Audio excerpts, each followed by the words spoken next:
Actually, it's the lead play in our offense. Double tackle, take the defensive end if he's over him. If he's not, you drive down the first man who is inside. Fullback, you tell him to take the first man outside the offensive tackle. No one shows. Go right by this and field inside. If the YN has the linebacker taken out, he cuts inside. If the YN has the linebacker in, he comes all the way around. If you look at this play, what we're trying to get is a seal here and a seal here, and try to run this play in the alley.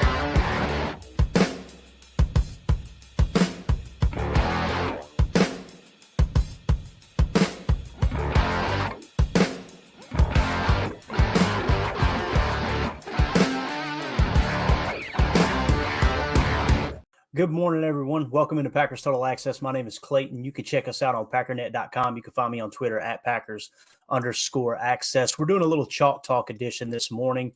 Kind of jumped on here last second. Let me get this cut off real quick here. Jumped on here last second, finally got everything put together and thought, we have a few minutes. Let's go ahead and knock this out.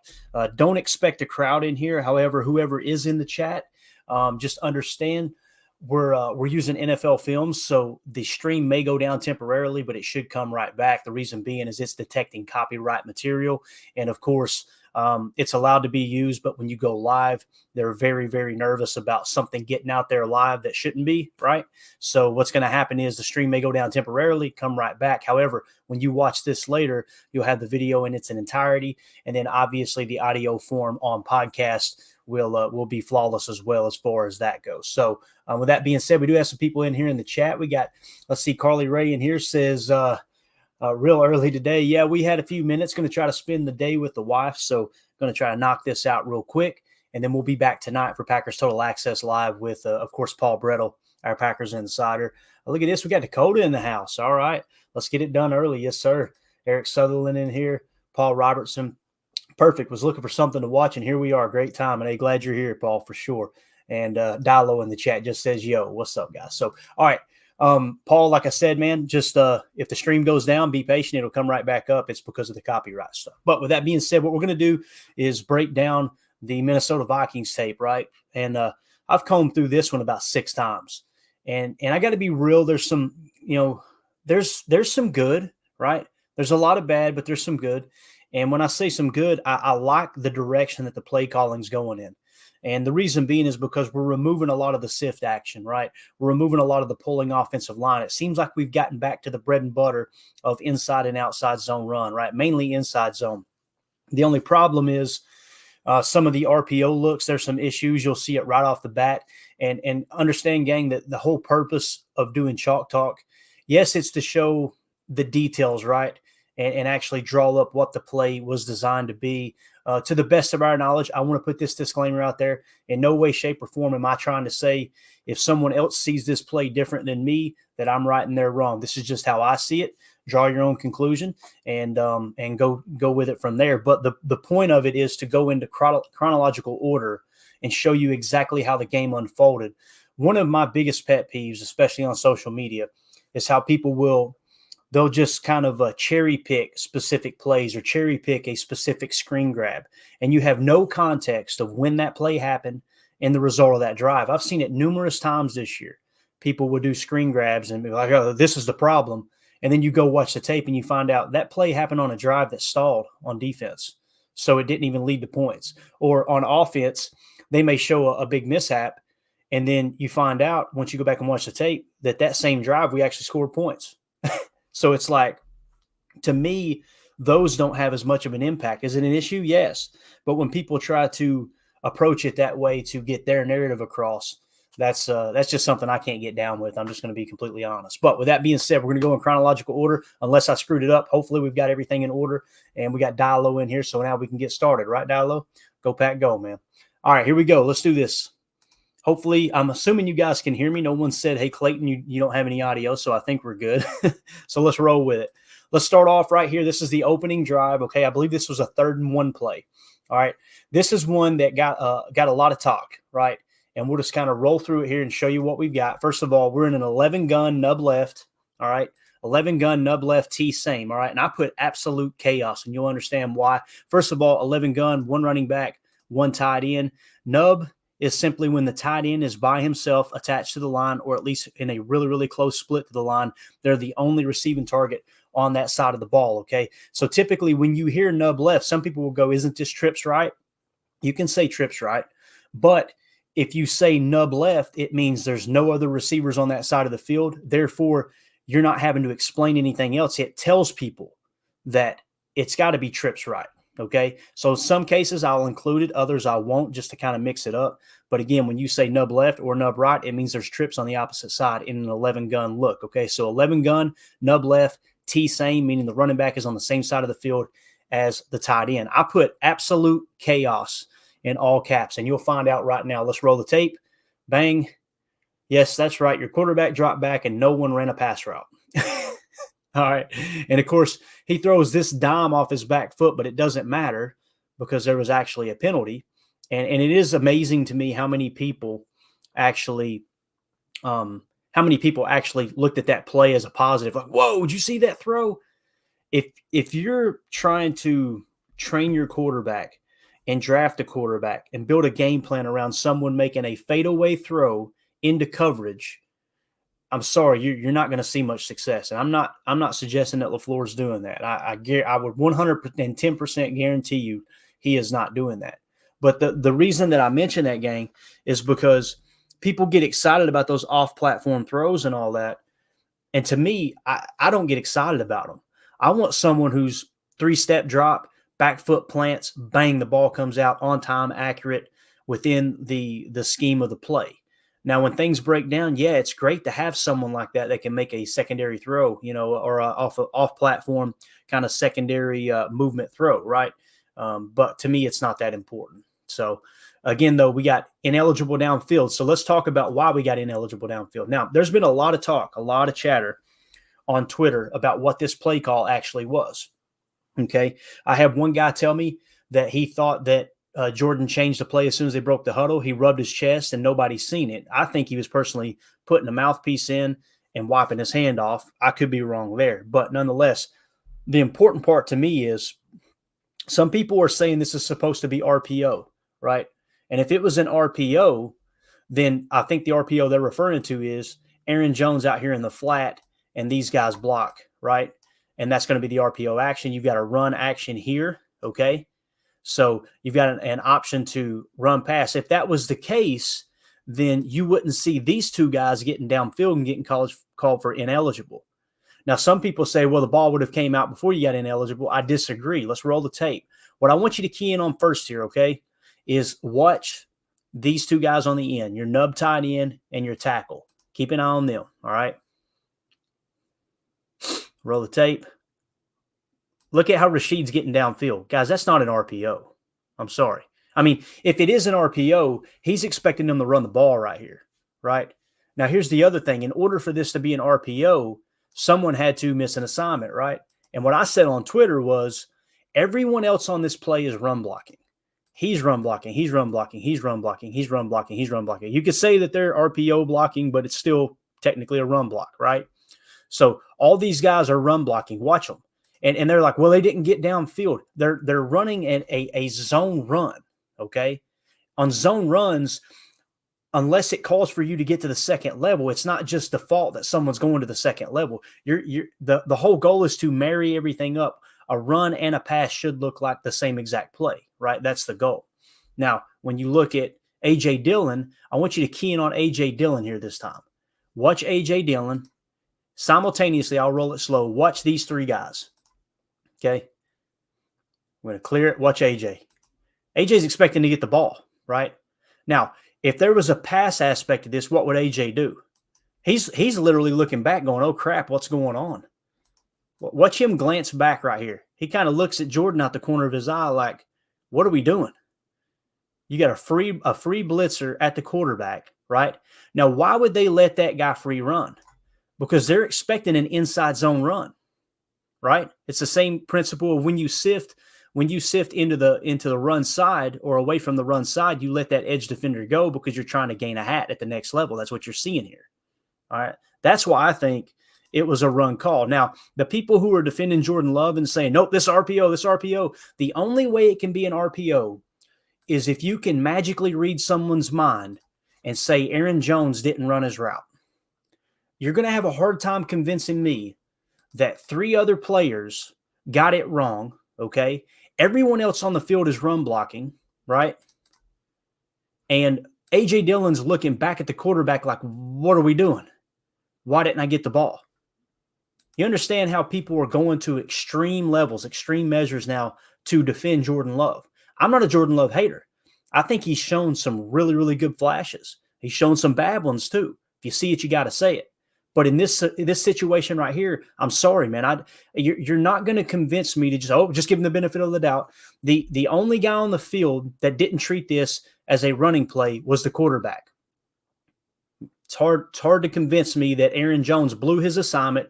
These guys blew their assignment. Everyone else is showing zone blocking scheme, and Jordan Love somehow was right in this situation. So you see, there's no route. And that's the other thing too. Like when he goes right here, if he's expecting Aaron Jones to be in an RPO, this means pre-snap, Jordan Love has already made his decision. He's going to take the snap, and he's throwing that ball out there. He's not going to cock it and look across the middle of the field. Watch this. Look where he's looking. He's like, okay, all right. That's not there. That's not there. He literally looks right, left. Like, I don't know. To me, it doesn't seem like an RPO. And again, if you disagree, it's totally cool. Here's the throw everybody was slobbering over. I'm sorry. I am not excited about that throw. I'm not. I don't want to see my quarterback throwing off platform when he doesn't have to. I don't want to see my quarterback throwing a jump ball on the first freaking drive of the game. Oh, and by the way, this was a 3rd and 1 play. That's what sucks too, right? Well, now it's this is a 3rd and 1 play. And for whatever reason, here's the other thing too. Let's roll it back. Let's pretend it's a running play real quick. Y'all want to? Let's pretend this is a running play. Imagine AJ's got the ball right there. Look at this gap. Look at the wall that just got sealed off here on this side. You see Rashid sealed, right? Elton's got his guy. There's your gap.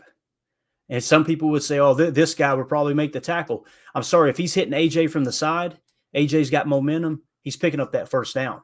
So if it is an RPO, right, then what you're telling me is Jordan decided to throw on 3rd and 1. I'm not happy about that either. Now, you can look at this and say, but look, we got the hat count. We got the hat count. Okay, cool. Fair argument. If it is an RPO, fair argument. But how many times have we gotten so frustrated that on a 3rd and 1, we decide to pass the ball rather than run it? So if it is an RPO, the Jordan Love apologists are saying they're cool with us calling a run play on 3rd and 1 when we had just as decent hat count on the opposite side, seeing that the wide 9 wasn't going to affect the run play. That's the way I see it.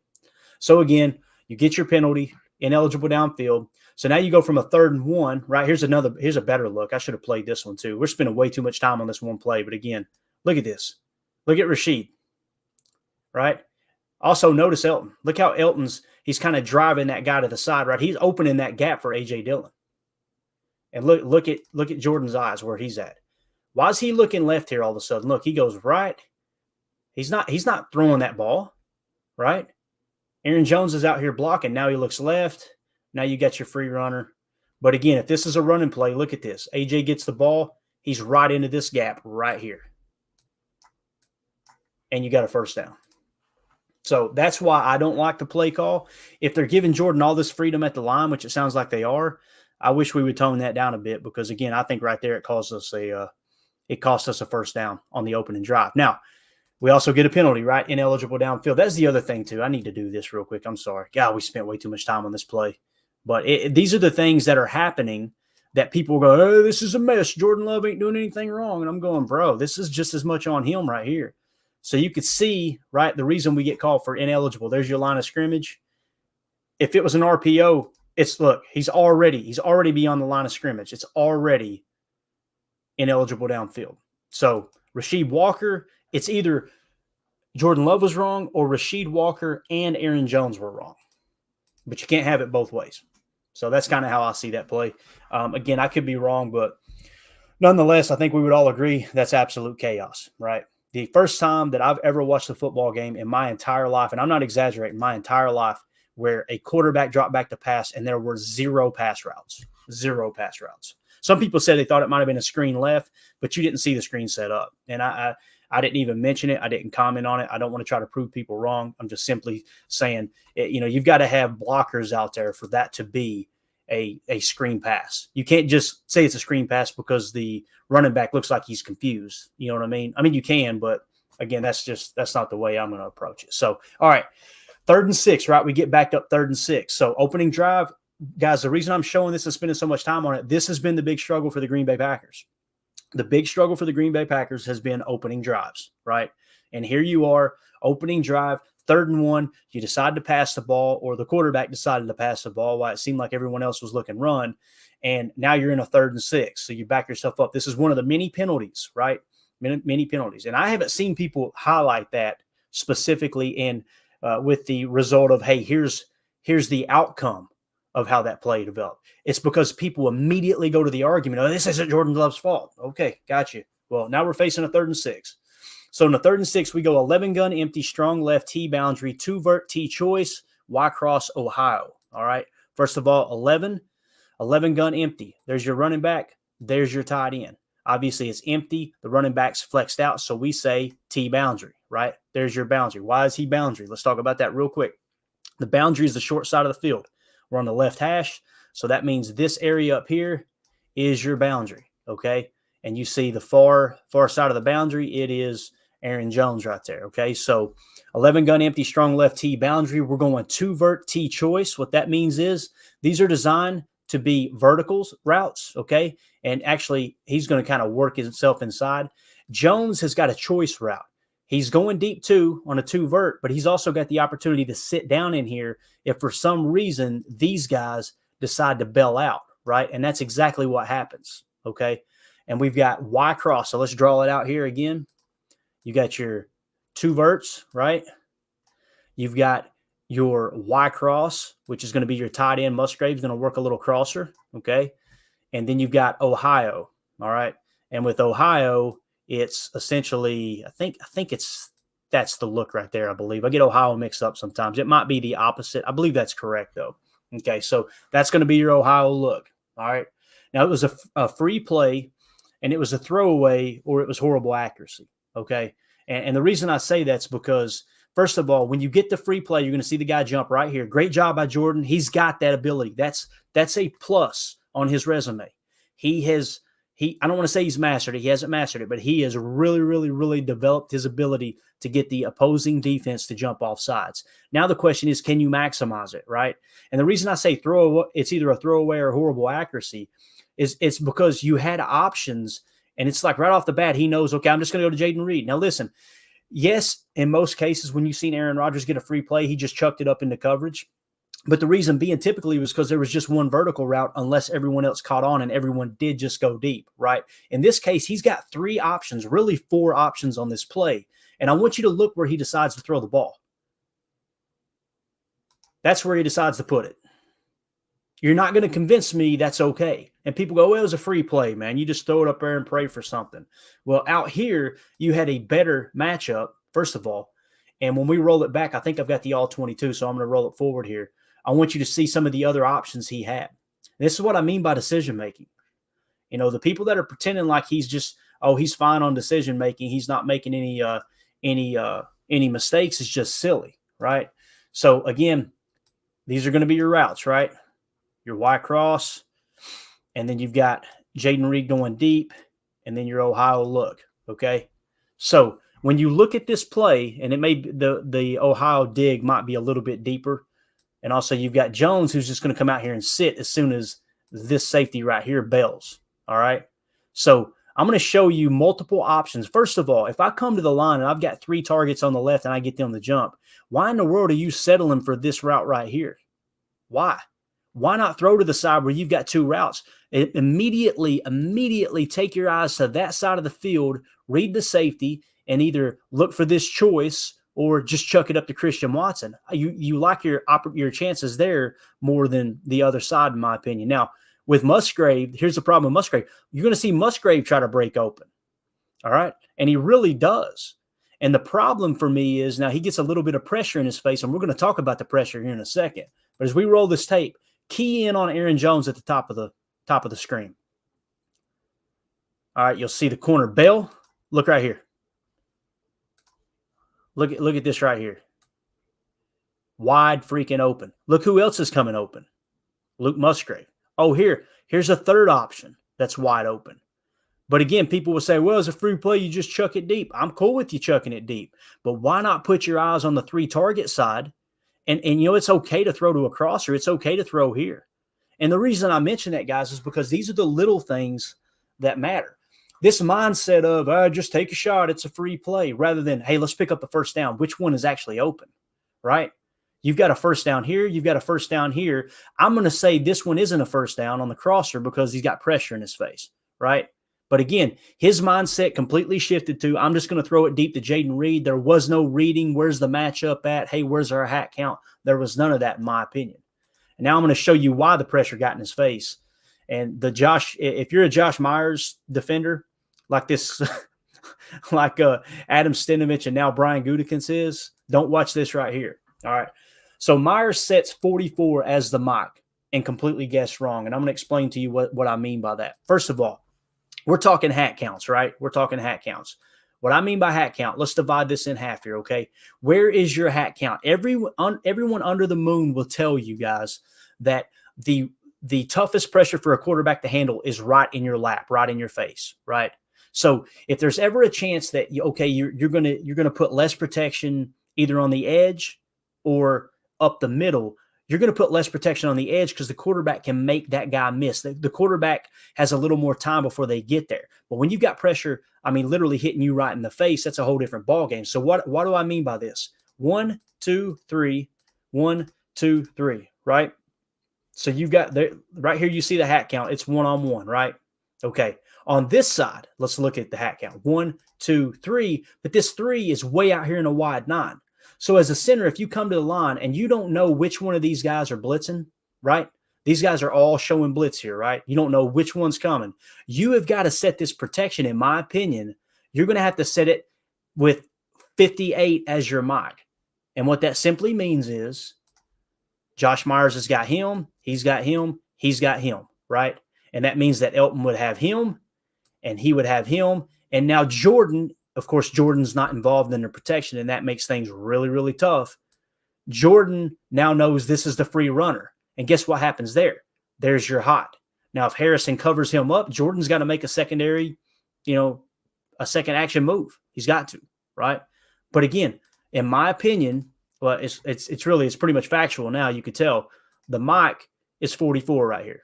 Okay, that's your mock. That's who Josh Myers has set as a mock. So when you set 44 to the mock, guess what that means, guys? That means he's the mock, which means he's going to try to block him, okay? Which means Runyon's going to try to block him.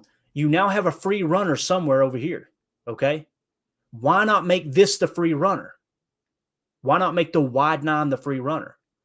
And the reason being is because Josh Myers set the protection wrong. You already see he's looking right here too, right? Now watch what he does here as we roll it. Okay, here we go. Ready, set, go. All right, look where Myers goes. Okay, so now his idea is I'm blocking him, Elton's blocking him, Rashid's blocking him, right? Okay, if that's the case, then that means path of least resistance, Runyon's got to block 58. Who's Tom blocking? He can't block 2. And here's the insult to injury.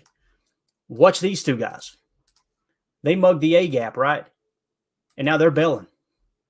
So you literally could not have set the protection any worse on this play if you're Josh Myers. So if we roll it back, watch John Runyon again. John Runyon gets hands on 58, expects Myers to help. I got to go back and try to get 91. It's too late. That's why Jordan can't throw this crosser that's about to come open right here. And that's why he can't hit the out route either. He's just got to chuck that thing up right here. Again, I don't like the decision. If he'd have been looking at Aaron Jones, you've got a clear throwing lane over here, right? It's a negative play on Myers. It's a negative play on Jordan Love, in my opinion. And that's the reason these type of deals, stall out, especially on the opening drive. And look at that ball. That's what I meant by it's either a bad throw or a throwaway. That's horrible, guys. He missed this guy for 4 yards. Of all the passes we've seen Jordan chuck up and hold and hang them up short, why not hang it up on a free play? And the answer is he doesn't have a grab on his accuracy. That's the only answer. Unless he just decided, all right, let's just throw it away. And I don't think he did. So you've seen Josh Myers set the protection wrong, right? You've seen Jordan Love make a couple bad decisions on the first 2 plays. We're still in a 3rd and 1 situation here because of the free play, right? So what are we going to do? Let's run the freaking ball, right?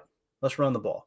And I just put Josh Myers, right? Josh Myers. And again, let me look. I didn't write it down, but this looks like an ace 11, strong left, nasty. And you've got Watson kind of playing attached there, almost in a wing spot. And you're in a pistol ace. So it's technically a pistol formation where the running back is directly behind the quarterback. All right.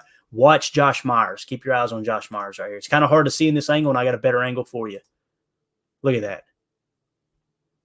And there are so many people saying, oh, well, he's a good pass blocker. I could give a rat's rear end how good of a pass blocker he is if he is an absolutely horrible run blocker. So, again, when you watch this play, key in on Josh Myers right here, okay? Really want you to key in right here. And you're thinking, okay, this is an inside zone left, okay, is basically what this run is. All right. So I want you to imagine seal, right? Block. Myers, if anything, yeah, you could get to the second level, but the problem is, like Mike Wall pointed out, if it's an inside zone right run, okay, what you're looking to do is block here, right? Here, Myers he's going to hand him off, and then you're going to see Runyon get to the next level. But watch what Myers does. Mike Wall said, yeah, the problem is he went the wrong direction. What are you doing? Look at this. and you'll notice this as well. Watch Runyon, right? Runyon and Tom kind of bang into each other there. Tom's still not out of position. He can still make this run go, right? The problem is, look at Myers. So 2 plays in a row, Myers makes huge mistakes. One setting the protection, the second time not even know where the run's going. And some people go, that gap's right there in the middle. That's where that's not where they were designed to run. Look, watch AJ's feet. He's looking to counter out to the right just a touch, right? You're trying to sell off that inside. The play gets completely blown up because Josh Myers whiffs. He gets smacked in the back of the head. Watch 97. Get off me, dude. You see that almost every single running play. Josh Myers ends up on the ground somehow, some way. And again, now you're punting. That's how you get blanked in the first quarter and even the first half, making mistakes like that. On the quarterback, on the center, all the way across the board. And here's the thing. I was absolutely going after Matt LaFleur early in the season, saying you've got to simplify this.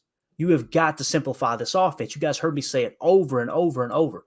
I've seen Matt LaFleur do that with the run blocking scheme, and they're still making mental mistakes, which goes back to exactly what Mike Wall talked about with it doesn't look like they're teaching fundamentals over there. So, all right, here's your first Joe Barry apologist post, okay, or video breakdown. So we all knew Minnesota wasn't great at running the football coming in. We knew that Kirk Cousins was one of the better quarterbacks in the league as far as passing. I think he was second in the league. As a team, they were second in the league for passing yards per game. Now, some could say, oh, that's because they're down all the time. That could be the case. It's neither here nor there. That's the fact. Those are the stats, right? So when you look at this set right here, watch what they come out in. They come out in a 21-I, okay? 2 running backs, 1 tight end, I formation. That typically triggers our base package. I know there's a lot of people out there that say Joe Barry just runs the same vanilla crap, right? Well, we came into it, first of all season long, when they're in base, we're in base. For some reason, Joe Barry chose to go nickel against their base in this game. And I want you to look at this. He called a perfect play, okay? And what we have is nickel 2-4-5. There's your 2 down linemen. Here are your 4 linebackers, okay? We're going cover 1 man. I know all he does is run coverage or run quarters. I got you. Well, here's another of how many times have you guys heard me say every single week during Chalk Talk, we're playing more man coverage than people are giving him credit for. Like, I keep pointing it out. So this is cover 1 man. We're going triple rat on this play, okay? What does that mean? So cover 1 man, obviously, you've got a deep safety back here covering there, right? We're going cover 1, triple rat. Rat coverage is when you're playing like an underneath zone in combination. It doesn't have to be in combination with man coverage, but most of the time it is, okay? What you have here is man coverage, okay? And I want you to watch how we end up with 3 guys at this level playing underneath. This is a perfect play call by Joe Barry. Ready? Look at this rat. See it? Perfect position to make the play. And Quay drops the interception. That is, I think, the 5th drop interception this defense has had this year. Could you imagine if all of those had been caught, how we would be looking at this turnover differential and how, because now the argument immediately shifts to, I heard it all week long, this defense just doesn't produce, Joe Barry doesn't produce turnovers. He can't catch the ball for them, right? And again, I don't think Joe Barry's a great defensive coordinator, but when the tape keeps showing people dropping interceptions, I can't blame the DC for that. Like, I guess he needs to stay after practice and help him learn how to catch a ball. I don't understand what you want from him. So that was a big missed opportunity. With all that being said, guys, all those mistakes in the first, 9 minutes of the ball game, however long it was, it's still 0-0, and we have the ball back. The defense gets the ball back to the offense. So you still got an opportunity to go up here in the first quarter, right? All right, so here we are. We're going to fast forward to 6:34 left in the first quarter. It's a 2nd and 6 play, and we're going to come out in a 12-gun, nasty balance, T-right double chip, 91-49 T-shoot, okay? That's your route combination. That's your play call, all right? With the double chip, obviously, you're going to have 2 chip blocks, and then they're going to go out, okay?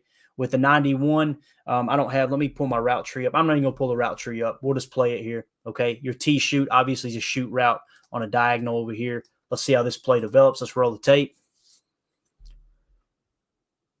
Jordan drops back. This is the drop by Aaron Jones that everybody says, his receivers need to catch the ball. It's not Jordan Love's fault they can't catch the ball. Listen, if the ball hits the receiver's hands, I agree. They got to catch it, right? But here's the problem I have with Jordan on this play. Watch how late the ball comes out. The ball should be out right now. You already went through your read. You know the ball should be coming out. And look at where the ball's thrown. Guys, that is when you throw to the flat, you're looking to get that ball out right now. You're looking to get the ball into his hands right now so he can catch it, turn upfield, and pick up that first down. Instead, the ball comes out late. It comes out high. And again, Aaron should have caught the ball, but even if he catches the ball, look how exposed he is from this high pass. That is a really, really inaccurate pass. Imagine he catches it, hauls it in. You got this guy with a full head of steam. He's probably getting the first down, but he's probably getting plastered going out of bounds too.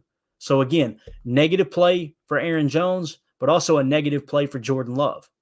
And immediately people are, well, he dropped the pass. His receivers are dropping the pass. Yes, he dropped the pass, but that's not a positive play for Jordan Love. The ball came out late, and he threw it high and towards the defense. That's just the way I see it. All right. So 3rd and 6. Very next play, I believe it was. Notice the play clock. You know, everybody used to get frustrated over Aaron running the play clock down. I think we can all put to bed now. It's actually Matt LaFleur that likes to run the play clock down. Although Aaron didn't mind it because he liked to, get as much information from the defense as possible. But, yeah, how many times did we see Aaron get mad, screaming, get the play on? They had to burn a timeout, and he's shaking his head, walking to the sideline. Everybody's going, man, he's such an a-hole. Well, here we are with 1 second left trying to get this snap off, right? But that's not the point of the play. Right here, 3rd and 6, we come out in 11-gun empty, strong right T boundary, Ohio, Y climb. We're going tosser, okay? So essentially what you're looking at here with this 11-gun, here is your T boundary, obviously, okay? You're going strong right, which makes it a trips right look with the tight end included. All right, let's roll the tape. Jordan drops back. He looks, throws across. This is another one that got labeled a drop. All right.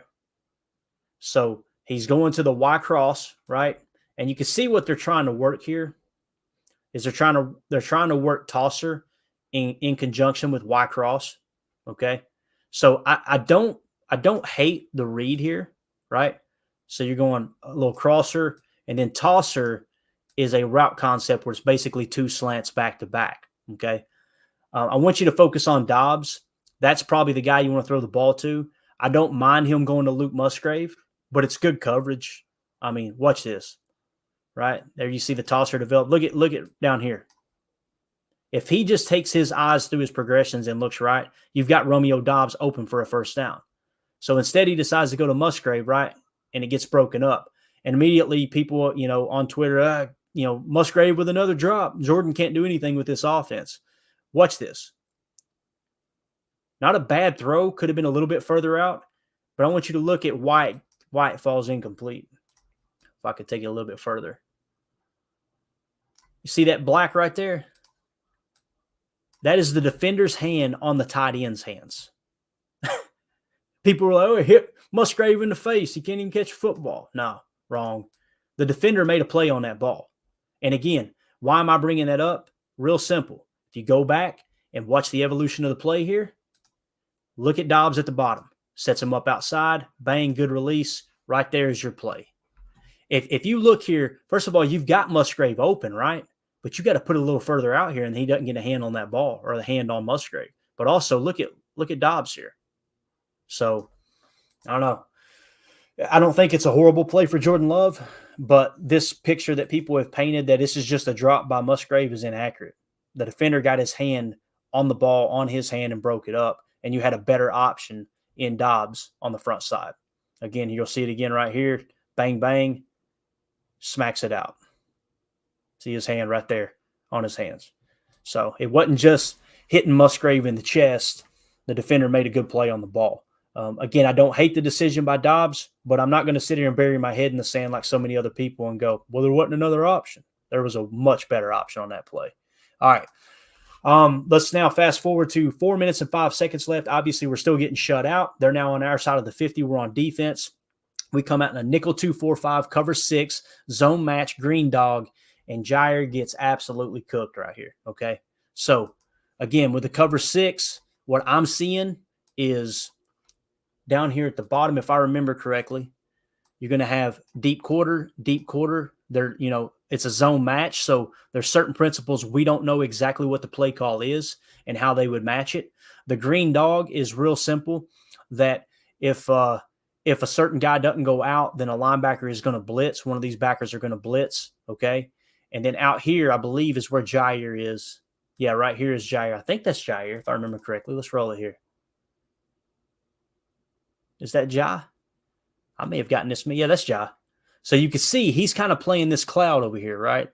To the best of my knowledge, he's going to carry him, pass him off to the 2 and to the safety at the second level, and then he's also looking to play underneath here. But you can see where the threat is, right? I think this is the play where he falls. Yeah. No, he just gets burnt. Never mind. That's a different play. This is just Ja playing zone match principle on the outside, and he gets cooked by the rookie. Then he misses the tackle. That's the other thing. Like, this is what you've seen all year long. He gets cooked, then he misses the tackle. Luckily, Rudy come in and say, here, let me get him on the freaking ground. And this is what I don't like. Look at Jair immediately goes, hey, it's third down.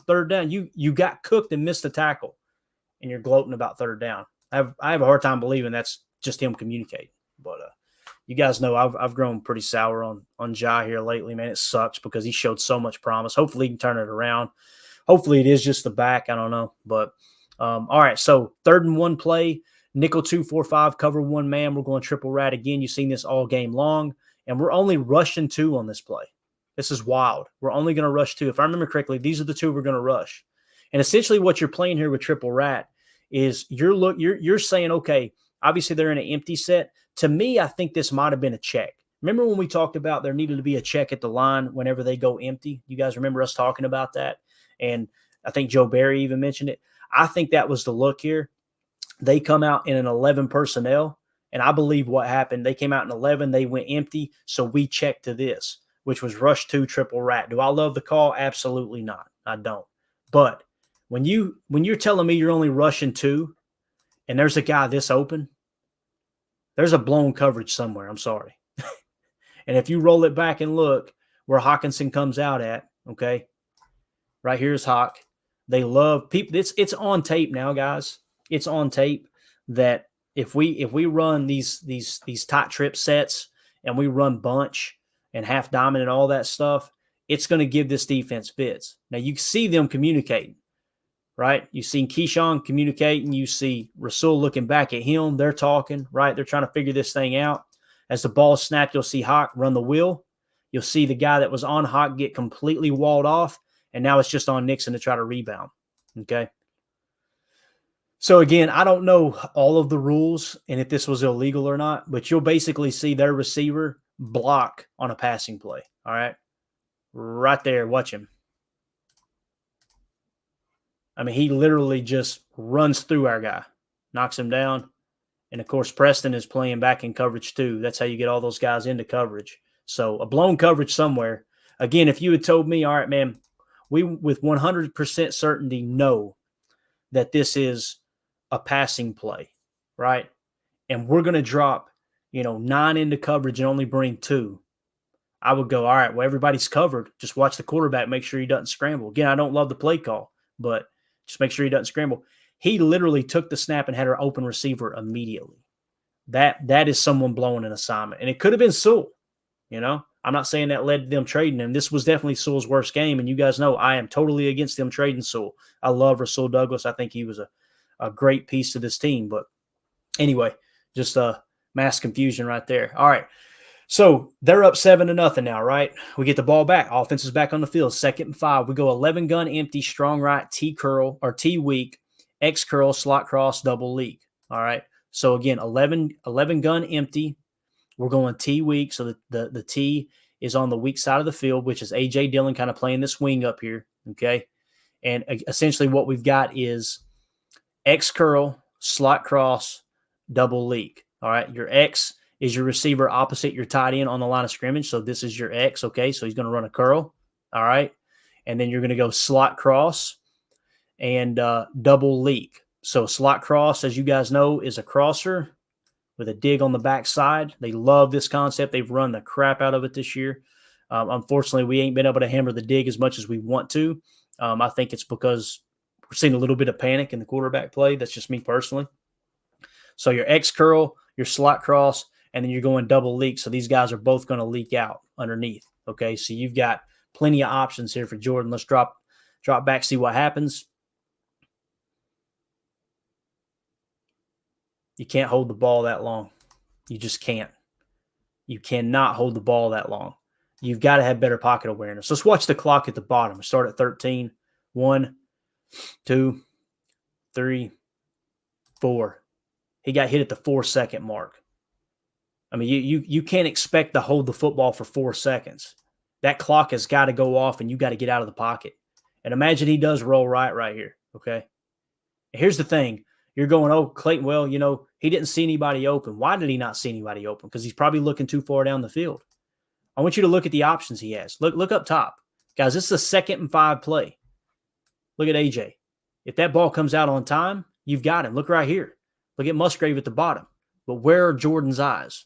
Down the field on a 2nd and 5. We got to stay on schedule. You got to stop trying to hit the home runs. You got to. Again, he's still got Musgrave. I think he sees him now, but unfortunately he's getting sacked because he stood in the pocket too long. Here's a better look right here. All right, let's see it. Dropping back. What's downfield?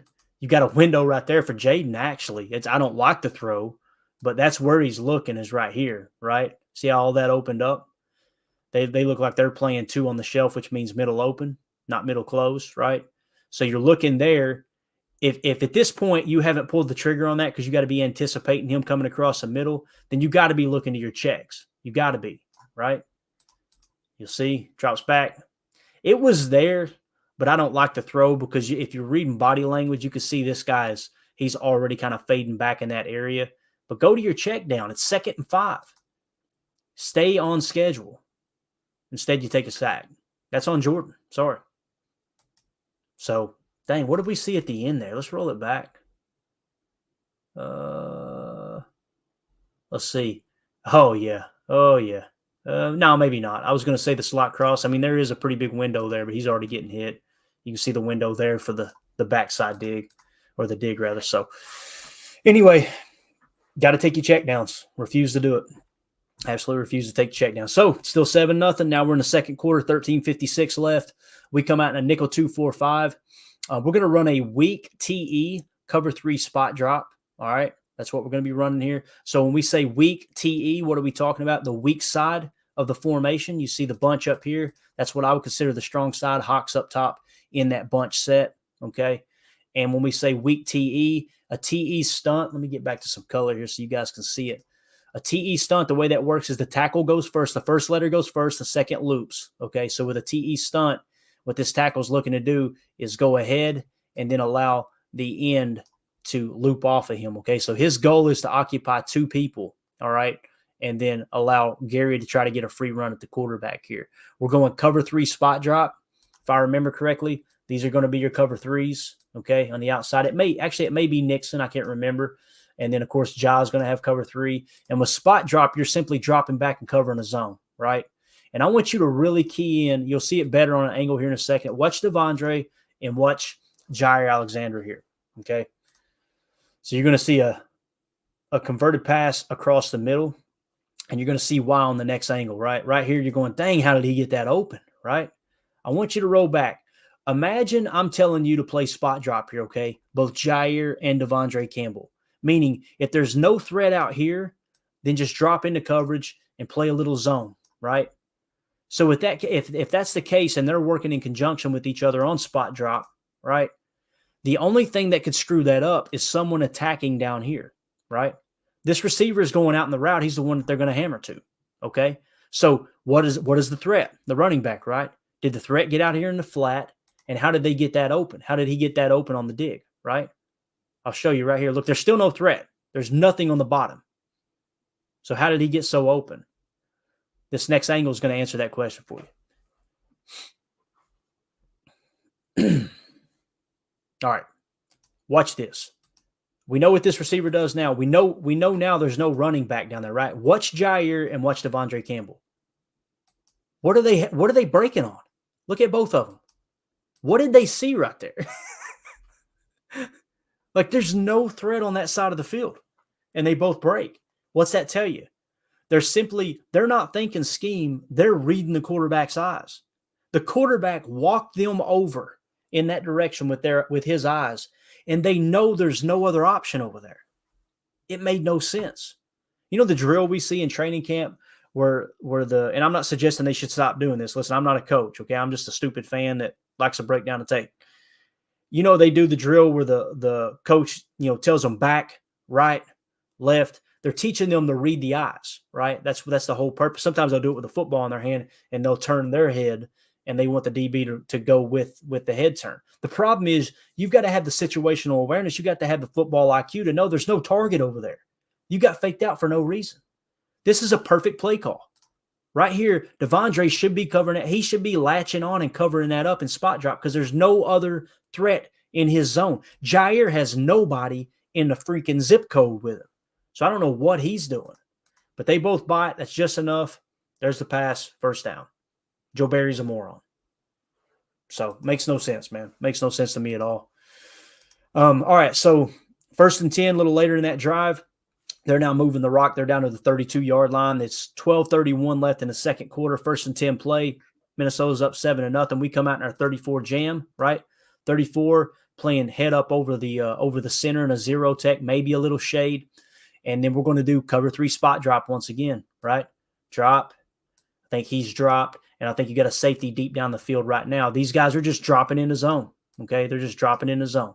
That's what they're going to be doing, all right? We're bringing 5 on this play. Okay, so here, let's do it in red so you can see it a little bit better. I'm pretty sure these are the 5 we brung, all right? So basically your 3 down linemen and your edge rushers. Everyone else is in spot drop, 1st and 10 play. Keep everything in front of you. You're kind of playing the run to the pass here, right? So there's a play fake. You see Rudy Bell out. He doesn't bite. Pretty decent coverage. Hawk. Got into a conversation in the chat. Now, I won't say who it was with, but got into a conversation in the chat where people were saying, well, we just need to put Jair on Jordan Addison and put a safety over him too. And I'm going, I thought Jair was a shutdown corner. You're not going to find another shutdown corner in the league that needs safety help over the top if you're going to play man coverage on him. I don't agree with just logging up man coverage the entire game. I definitely don't agree with putting a safety over the top too. And I said, my response was, you can't do that because they got Hawk. And it's what the response to them was, well, Hawk isn't that good. Hawk isn't that same level of threat as Addison, whatever. And I pointed out, actually, TJ Hawkinson, I know we like to bash the Vikings for trading and getting him from Detroit. TJ Hawkinson is second in the league in receiving for tight ends, only behind Travis Kelce. So this is one of those plays where pretty good play call, pretty good execution, great throw by Kirk Cousins. This is what we mean by an accurate quarterback. Again, right here, you see exactly how he gets so open. This receiver runs straight into Douglas, walls him off, and frees it up for Hawk underneath. Could that have been a penalty? Possibly, right? And you can actually see people say, well, no, he has the right to run his route. Does he have the right to put his hand on his back and his shoulder? Look right here. That right there is not allowed after 5 yards down the field. Now, you could say they both make contact. Okay, I'll concede to that. But again, that's how he gets open, little rub. Beautiful throw, beautiful catch, great timing. Hawkinson is a great tight end. Kirk Cousins definitely maximizing him, especially with Justin Jefferson out. I couldn't imagine what this game would have been like if they had a healthy Justin Jefferson. My goodness. But all right, so now they're up to 10-0. The defense held. We held them to a field goal, okay? 10-0, 4:21 left in the second quarter. Still nothing on offense for the Packers. So here we go, 2nd and 6. We come out in 11 gun, doubles on, strong left, T strong. We're going Ohio curls, okay? Ohio curls. So with an Ohio route, we talked about it earlier. It's going to be a streak or a go, right? With an out underneath. Probably be on the first down, so just ignore the depth there. And then you're going to have curls on this side. And I don't think this is the stagger curl, so this is just 2 curls up here, okay? So that's the play call, all right? And there is nothing with the T, which means he probably is in here pass blocking, so you got some extra guys in here to help block. Let's roll the tape. Jordan drops back. This is the hole shot, okay? So look at how this developed. Let's look at the play calling itself. Watson was covered on the curl. I think that was Reed that was covered on the curl. I think that's Reed. If not, then that's Dobbs up there. You can see Luke Musgrave's kind of getting mugged. He's covered up, but you've got a hole shot opening up right here, okay? This hole shot was there multiple times in this game. I'll show another one here a little later in the fourth where Jordan just missed it. Guys, on a hole shot, what we mean by that, if we roll it back here, give you a little bit better look. On a hole shot, it simply means this guy's going to be playing underneath, and you got a safety up top here.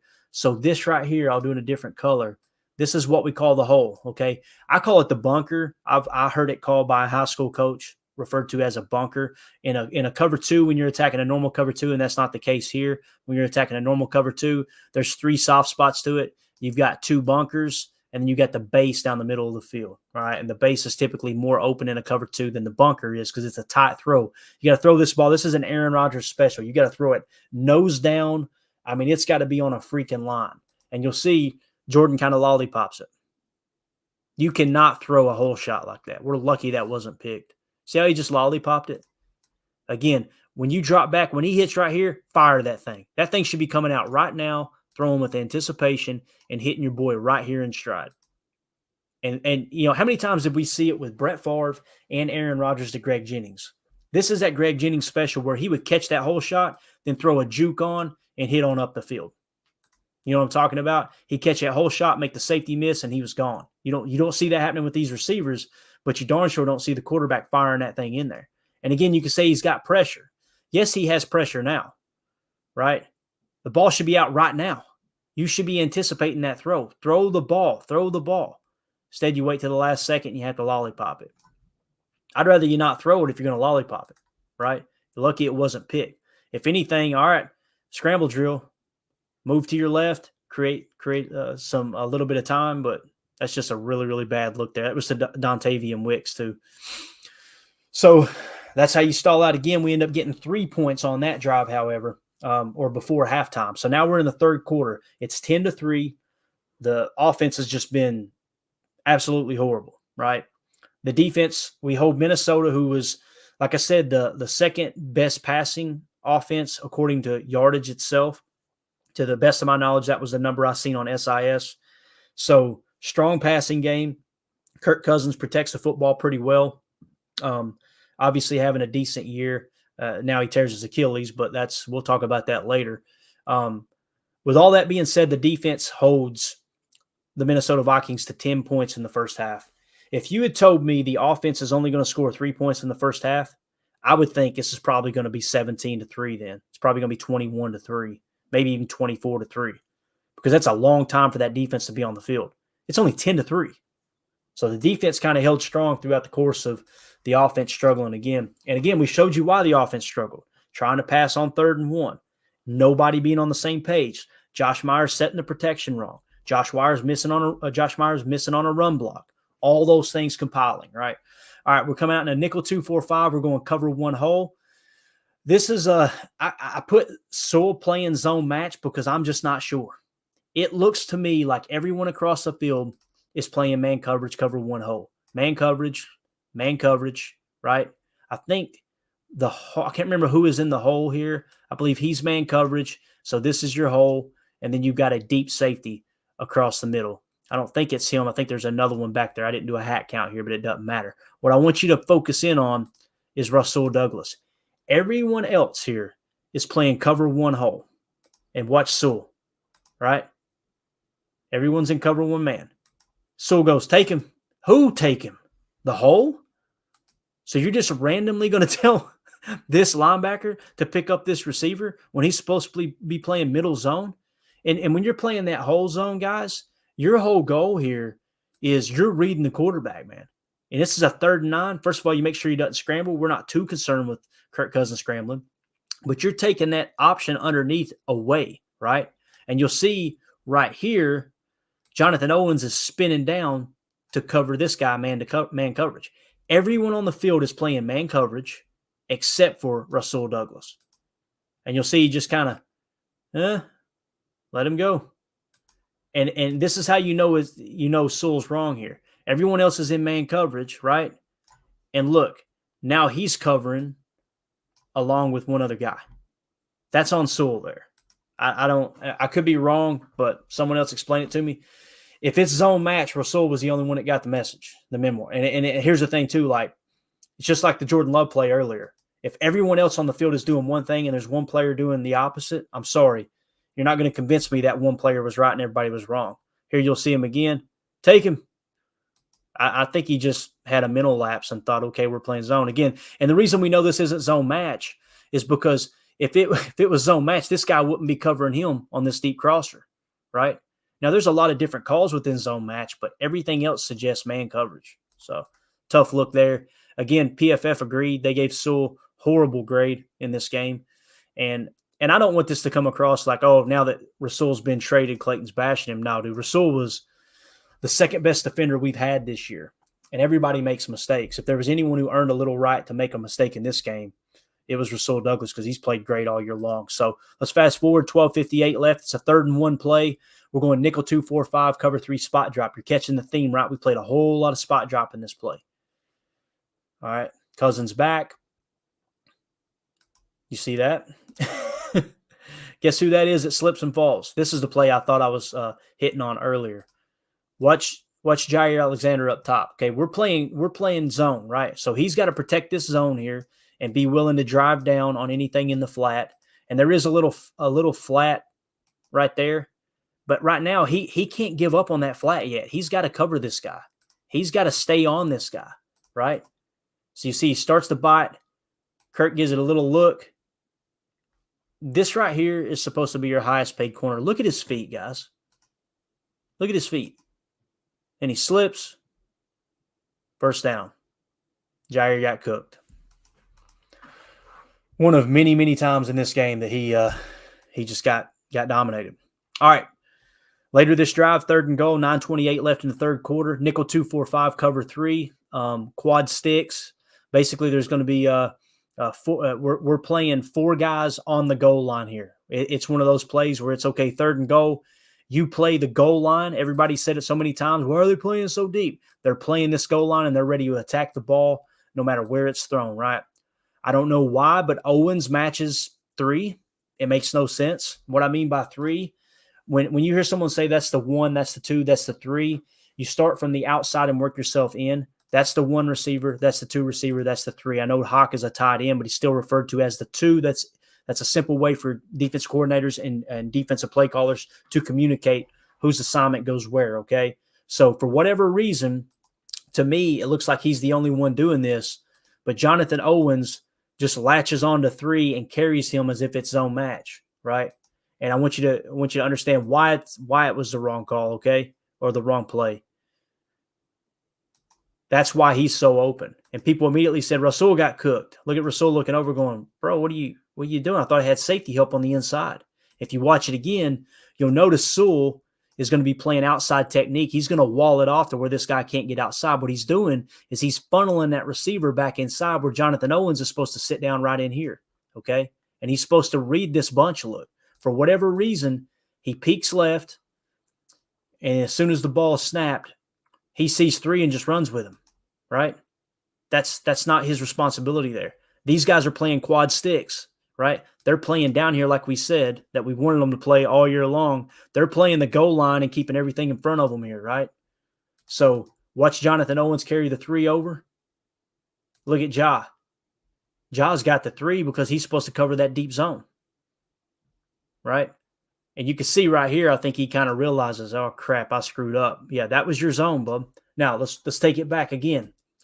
Imagine Jonathan Owens stays at home. He doesn't even worry about the 3 right here. He knows he's going to have help over there. Quay's kind of helping right now. See Quay up here? He's already kind of helping, okay? Now, look at Douglas's form right here. Look at his posture, his positioning.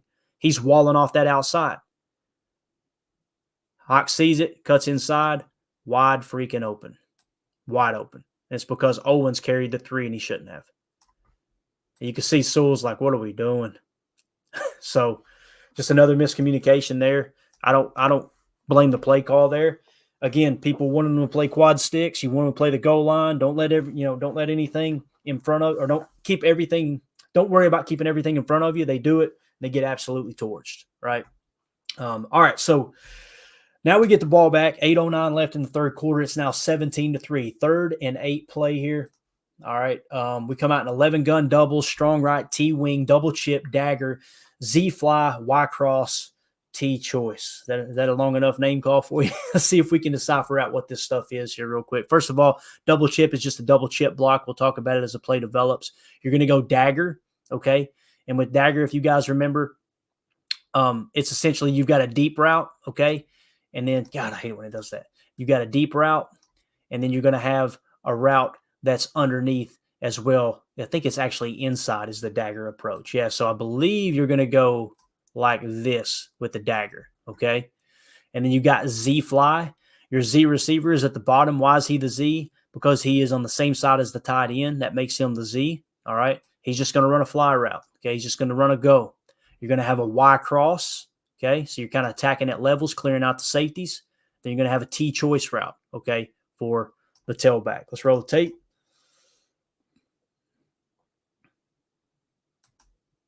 Couple different options here. It's a 3rd and 8 play. I get it, right? That's what I don't get. This is the interception, all right? This is another one of those plays, just like the Musgrave play, where people said this was a drop. This is a drop by the receiver. Guys, the ball is thrown in between 2 defenders, and it's thrown behind the receiver and short. If Jaden Reed catches that, makes that catch, that's a great catch, a big play. That's awesome. Now we got something cooking. But in the film room, the coaches are giving Jordan Love a negative mark on that play. That's a horrible decision and a horribly thrown ball. Well, it hit the receiver. It hit the receiver because the receiver had to stop what he was doing in his route, come back to the football, high point it over a defender in between another defender. That's a hospital ball if this guy on the outside, this DB, actually reacts the proper way and just nails the receiver. And again, it was somewhat lucky that the defender came up with the ball, but that is a horrible decision, guys. Horrible decision. We may have a better angle. I want to see if we got the all-22. I may not, though. I tried not to waste too much time trying to get the all-22 and we could just draw it up on the TV copy. But, man, that's painful watching that return, that's for sure. You'll get a little bit better look here. Yeah, look at the placement of that ball. I think Reed's as surprised as anyone that he's even getting the ball. Like, he's covered, guys. He is completely covered. He has to come back to the ball, opposite shoulder, throws him into harm's way, then the ball gets ripped out and picked. Horrible decision. If we don't have the all-22, I'm going to take the time to go back because I want to see if there's a better option. Again, there it is again. I can't blame Jaden Reed on that play, guy. That's not a drop. I'm sorry. The defender was in position to make the play the entire time, man. I want Jordan Love to succeed more than anybody, but we got to call it like we see it, man. You've got to call it like you see it. I'm going to see if I can get back here because I think there was a couple of options underneath. It's a 3rd and 8 play, but yeah, as he lets it go, you can kind of see right here, right, separation. Look where Musgrave's getting ready to clear out too. Now, would he have had a first down? I don't know, but another thing to look at, yeah, that's probably your best option. You had the go at the bottom, so pretty sure it was a go. It might have been an out, but nonetheless, there you go. Let's fast forward here and get past all this nonsense watching these purple guys smoke our head again. It's just a horrible throw. I can't believe I was blown away when people aren't going, another drop. Bro, he threw the freaking thing. He underthrew him, threw it on the opposite shoulder than the route was designed to run, and you're blaming the receiver? Like, there's plenty of blame to go around, don't get me wrong, but my goodness. So, obviously, you turn that ball over. Now, Minnesota's driving again. This is a nickel 2-4-5 cover 1-man linebacker blitz. All right, so essentially what you're doing here is you're going nickel 2-4-5. There's your 2 down linemen there, your linebackers, right? And you're going cover 1-man, meaning you don't have a hole. You don't have a robber. It's real simple play design. It's us against them. This guy's playing deep safety. You're going to have the linebacker fire on a blitz. Okay, so essentially what you got is you're bringing 5. This guy's man coverage here, man coverage here, man coverage here. And you see they got a guy flexed out here wide. You got actually Devondre Campbell trying to cover him. That's wild. Absolutely wild. But those are the things you get. You're going to continue to get it as long as we keep screaming for cover 1-man. You play man coverage, these things happen. All right. This is the play where they put Jordan Addison in the backfield. This is the play where you heard Jair Alexander. They asked him and said, oh, man, it was man coverage. They put the wide receiver in the backfield. I had somebody telling me this wasn't man. It was zone match. I was going, okay, then Jair was lying. What are you talking about? So he said they put the wide receiver in the backfield and just ran straight up the field. It's a good play call. There ain't nothing exotic about this play call. Like right here, Jordan Addison. He's just going to come out here, give him a little work, and beat him. It's that simple. And again, this right here is Jair Alexander. Let's watch it. Comes out right here. This is the problem I have with it. Watch Jair. What kind of technique is that? What's that called? The stomp technique? Watch him. Literally puts himself on his heels right at kind of the apex point where Addison is going to make his move. And it could have been a choice route. That's probably what it was. When he's seen, if it was a choice and you see Jair Alexander in this position right here, look at his body lean, guys. This kind of goes hand in hand with what Mike Wall's talking about. Look at his body lean. Looks like he's about to fall on his rear end. I don't know what that little jump was, but Addison just cooks him. Then he decides he's going to try to put hands on him. That right there, that's a bad look, man. That is a bad look for someone who keeps running his mouth. Rookie wide receiver beat him. Listen, don't get me wrong. Jordan Addison's a good player. You guys know he was my top receiver on my draft board. I got laughed at for it. I get laughed at for a lot of things, but I think that's one I probably got right. He's just been solid this year. Again, look, right there's that little hop, man. It just makes no sense. That's just horrible technique. Right here, you want to be broke down. You want to be over your pads just a touch and ready to drive outside if you need to, but also able to flip your hips. Hop. I mean, you might as well have your cleats buried in the freaking grass right there. He's gone. Then he tries to get a little hand on him. Cooked him. Absolutely cooked him. Great throw by Kirk, too. You continue to see it. I know people like to make fun of Kirk Cousins, but he's playing some good football before he tore his Achilles. All right, so now it's trouble. To quote Bill Belichick, now it's trouble. We're down 24-3, 6:39 left in the third quarter. Oh, by the way, that touchdown, would you put that on Joe Barry? I wouldn't. You had exactly what people have been screaming for. Your best corner, your shutdown, I say it in quotations, your shutdown corner on their number one receiver in man coverage. What could he have done different? As one guy said, play a safety over the top.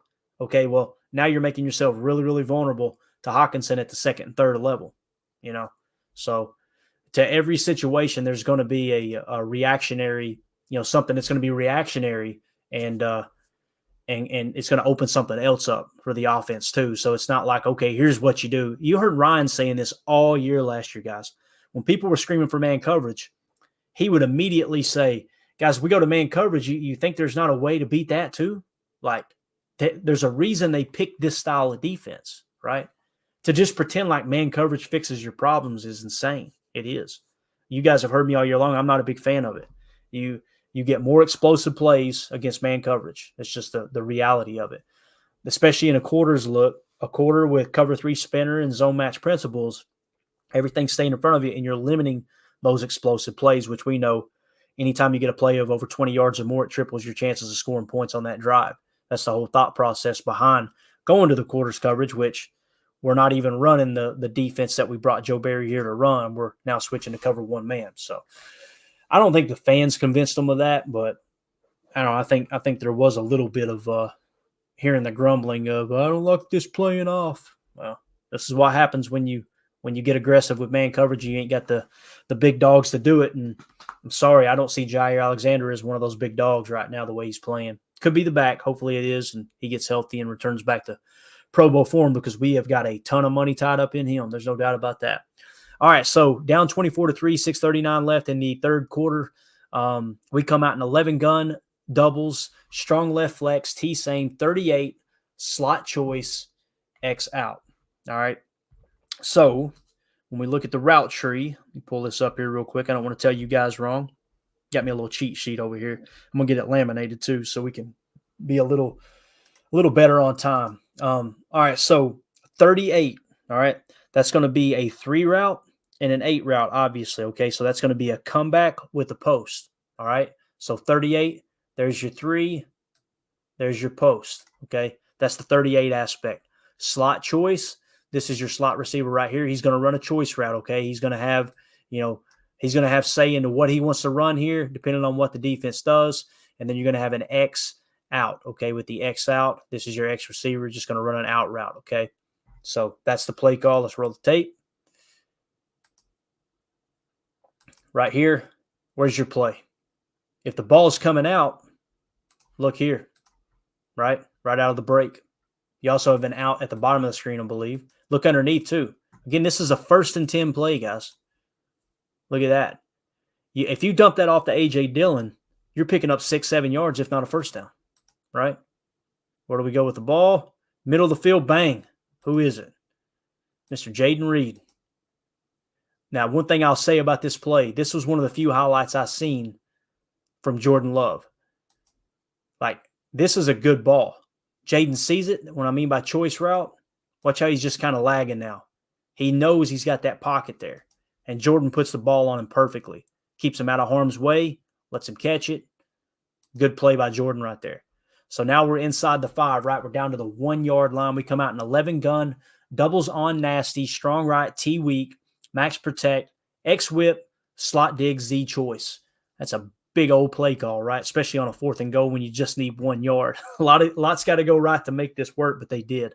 So max protect is real simple. Running back is going to block, okay? You're going to have a max protect too, meaning the tight end is going to block. This play is designed to single up right here, man. You're isolating. What's Greg Cosell say? Elimination, isolation. Jordan comes to the line.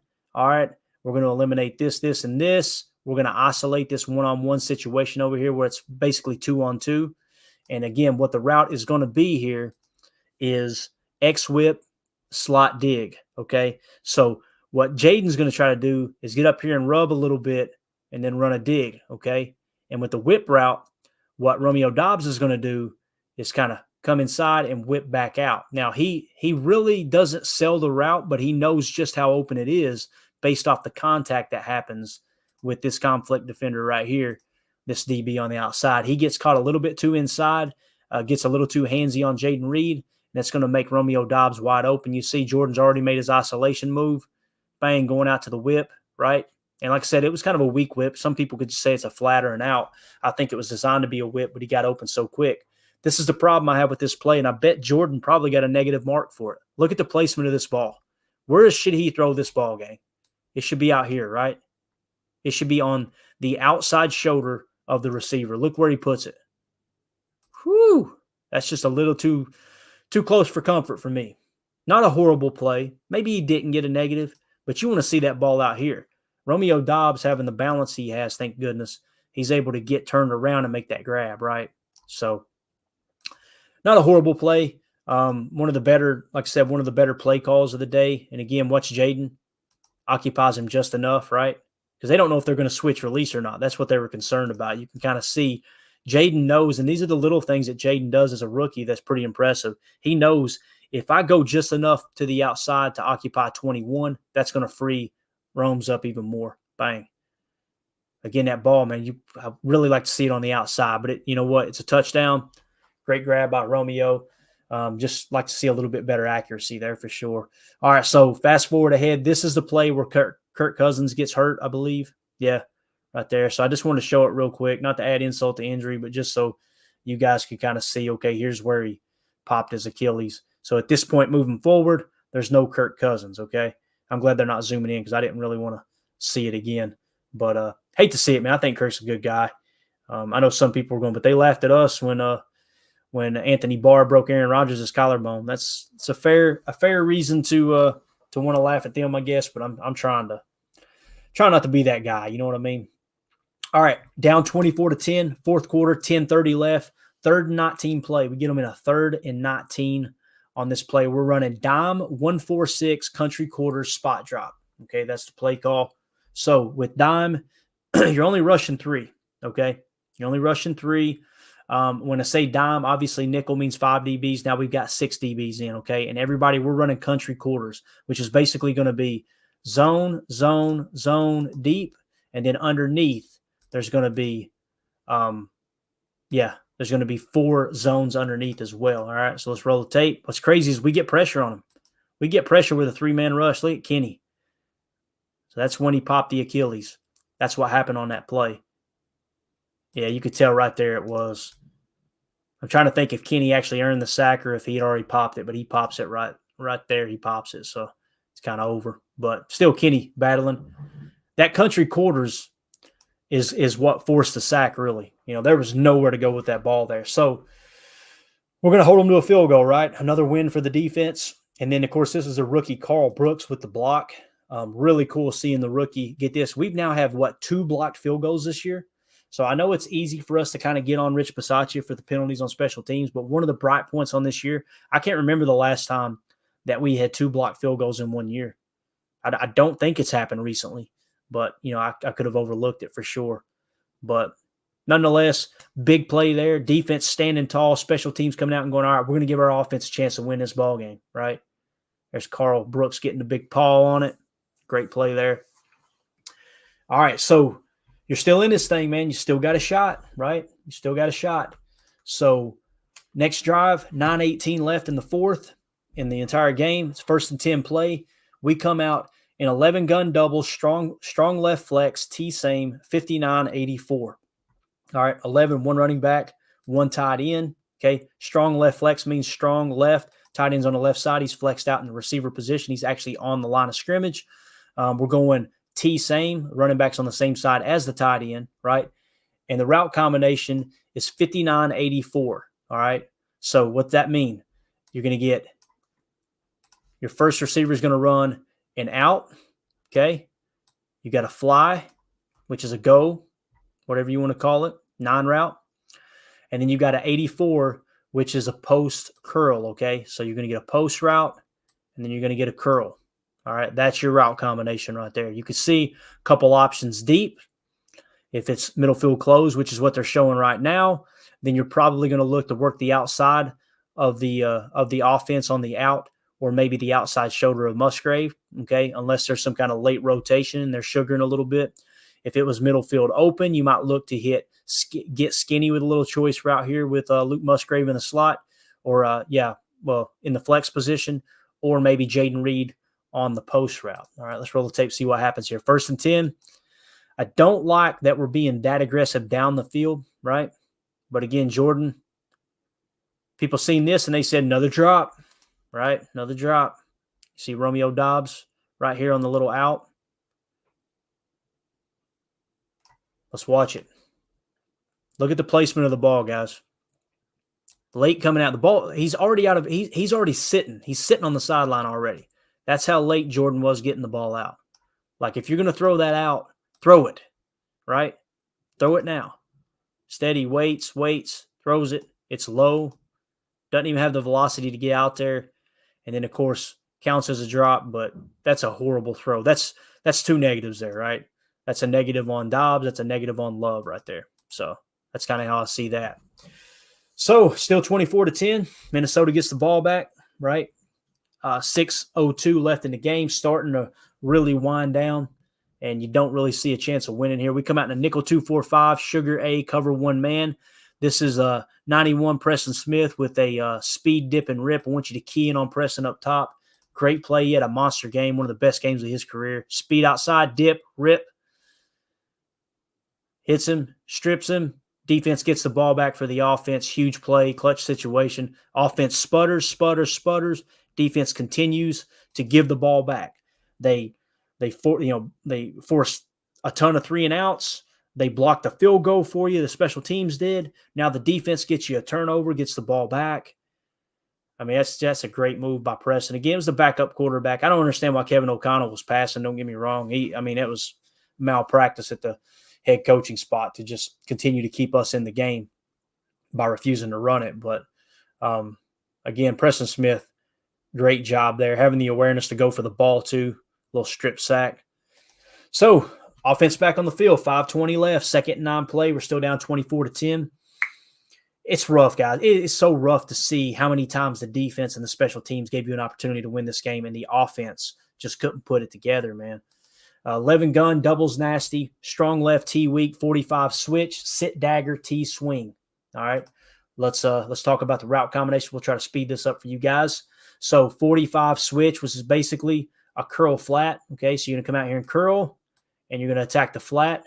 That's your 45, and it's a switch because they're changing spots after they release off of the line, right? And then you're gonna go sit stagger, which is basically a double sit, but it's staggered at levels. So it's going to be kind of an underneath sit. I believe I've got this right. And then one over the top sit. Okay. So essentially you got a way to attack the flats. You got a way to attack the middle of the field if they decide to go zone right here, and you should have someone open. Then you got the T swing out here to the side. All right, let's roll the tape. Again, this is 2nd and 9. Drops back. Love holds it. Gets sacked. All right. Now, I gotta rewind it back here. I don't have the all 22, but I want you to key in on something here. His read on this play, what you've got to look at, key in on the bottom here. All right. You know Musgrave's going outside. They don't know that. You know that, though, right? Christian Watson does a good job of getting in the inside of the shoulder. Look at the body position of this defender. Jordan Love has got to come out, and he's got to see that. He's got to see what the body language is telling the quarterback as far as how he's covering the receiver. That should scream this flat's open. All right. Now you can't be late on it because you got the safety lurking. But hammer that thing right there. Bang. Ball should be out. Right? The ball should be out right there. Instead, he holds it, takes a sack. Can't happen, guys. That cannot happen. So now you're in a 3rd and 16. All right. 5 minutes left, still down 24-10. 3rd and 16. We come out in an 11 gun empty, strong right, T boundary, smash, Y cross, drive. All right, let's talk about what those concepts mean. Again, you got the T on the boundary. It's the short side of the field, right? This is the short hash. There's your boundary T, okay? We're going to come out, and we're going to run a smash concept, all right, which is essentially, if I remember correctly, is going to be a sit route with a corner over top of it, okay? That's your smash concept. And then we're going drive, Z sit, okay? Drive, Z sit. So your Z receiver at the top of the screen, he's just going to sit, okay? The drive concept is going to look like this with a guy coming underneath. It almost looks like it was going to be a sit, and he kind of breaks it off and just goes ahead and comes across. To me, I would refer to it as a drive concept as opposed to just a sit with a cross or a dig, whatever you want to call it. But again, here we go. Let's roll the tape.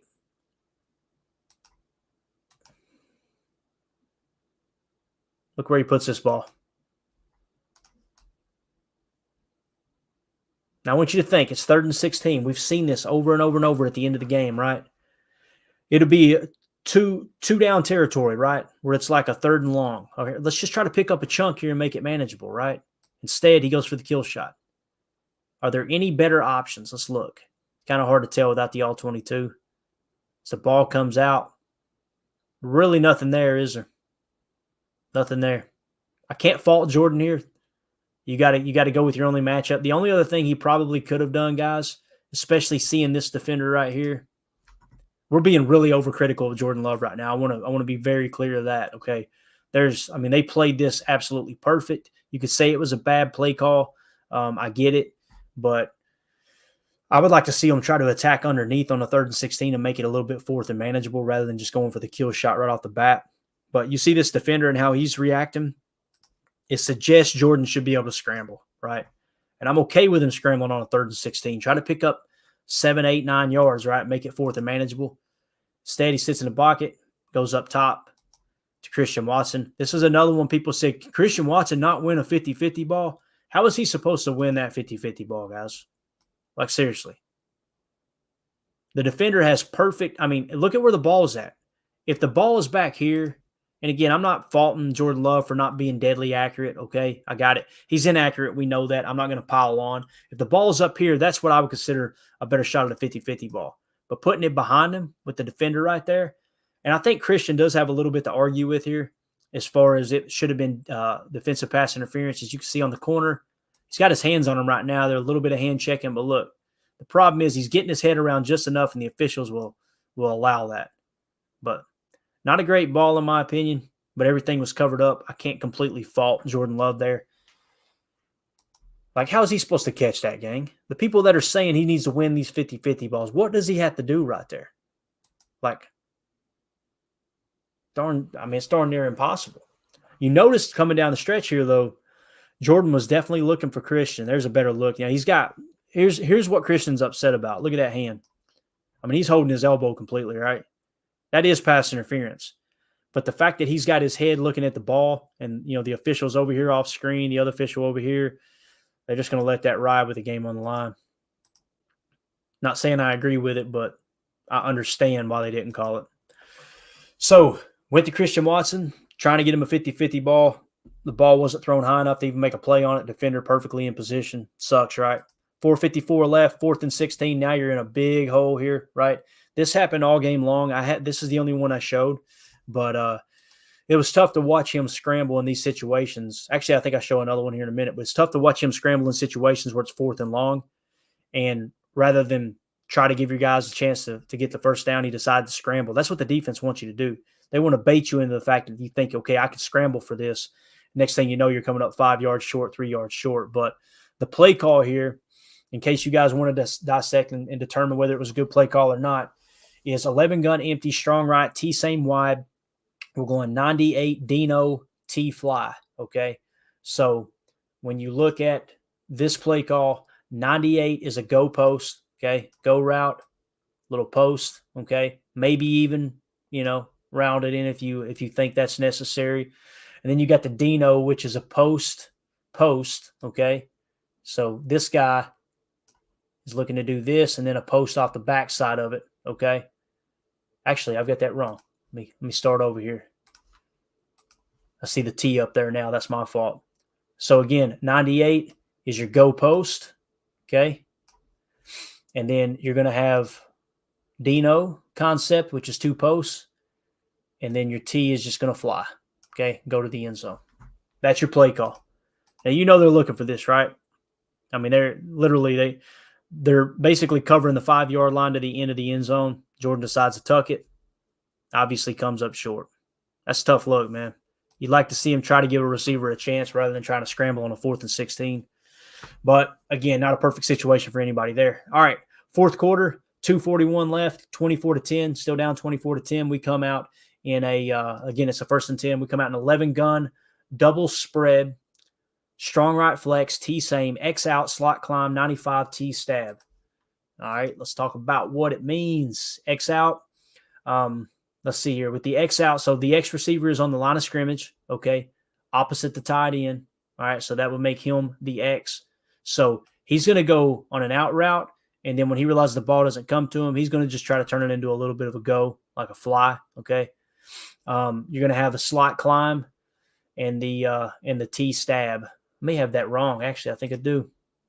So he actually isn't the X. He's the flyer. That's my bad. My bad. It should be flyer out. I'm pretty sure is how this should work here. Then you're going to go slot climb, which is more or less a crosser, okay? And then you're going 95, which is a go with an out. And then you're going T stab on a stab route. The halfback basically comes out here and sits, okay? Kind of stab right there in the middle of the field. Let's roll the tape. See if I got that right. Yeah, there goes the out and then the up. Jordan late with the pass, downfield, finds Dobbs after he runs the out and the up. Guys, this is a home run. Like, I understand you're out of timeouts. You'd have to get an onside kick to win it. This should be a touchdown. There's no two ways about it. He overthrows him. Like, did you guys watch Will Levis on Sunday? Again, Will Levis was my third best quarterback in the draft. I had him as definitely a first-round talent. When we were picking in the first round this year, me and Ryan were on, I said, anybody but Levis. And I love Levis. I had him graded high. I like Levis. I'm a Kentucky fan. But I knew if they drafted Will Levis after running Aaron Rodgers out of town for keeping Jordan Love, it would be chaos in the streets of Green Bay. So I really backed off on that. But Will Levis was hitting bombs all day long in stride. Like, this is a throw a quarterback has to make. Again, let's watch it. Somewhat secondary. Great job moving around the pocket. But you got to put that on him, man. That's tough. So tough. Should have been a touchdown. Again, do we win the game? Probably not. But it would have been nice to see him, with the game on the line, actually connect on a deep pass, right? So you're continuing to see the accuracy issues. All right, next play, 2nd and 10. 2:33 left. We're going 11 gun, doubles on, strong right, T same, 86, Y leak, Z go, T swing. This is a little bit of a scramble drill by Jaden Reed, and got to give kudos to him. But the original play call was 86, which is basically starting at the bottom down here. You're going to go 86, which is post dig. Okay. So you're going to go post, right? Dig. And then you're going Y leak, which is basically like a shallow cross. So he's going to chip and then leak across shallow. All right. Your Y being your tight end. And then you're going Z go. Your Z receiver is just going to run a go route. And then you're going to do a T swing. All right. T swing pass. And again, Jaden Reed going to do a little bit of a scramble drill. I'm pretty sure that's Jaden Reed right there. So keep your eyes on him. Let's roll the tape. Jordan, plenty of time. Here comes a scramble drill. Gonna launch it up. Great job by Jaden Reed. Great job by Jordan. That's a pretty throw right there, especially kind of a little bit off platform too, right? So picked up a big gain there, showing a little bit of fight, right? 1st and 10. We're now on their side of the 50, 46-yard line. What do we get? You guessed it. Penalty. Remember last week with Elton Jenkins? This week it's Rasheed Walker. Coming down the stretch. Just a huge, talk about killing momentum right there. So now we're back to 1st and 15. It's a tough game to watch, man, offensively. Again, I was proud of the defense. I thought they held their own. But all right, so 1st and 15. We're coming out in 11 gun, nub left, T same, Y out, curls, T shoot. All right. So reading that off from left to right, we're going Y out. Your Y here with Musgrave's just going to be an out route. They run a lot of nubs. I like the nub set personally. It's just got to be read properly, obviously, but I really do like that. So there's your Y out. We're going to go curls, T shoot. So essentially nothing very crazy about this. You're just running 3 curls, and then you're going to have a T shoot route. Okay? Let's roll it. So you're looking to attack at levels on the left side, and then you're looking for spacing on the right. Fire the curl. Man, look at that. There you're seeing, I don't want to say a wow throw, but look at the ball, how it's nose down. That's some velo right there. That's what you're looking for. A little bit of velocity. Great job catching the ball right there by Dontavian Wicks. Great grab. 1st down.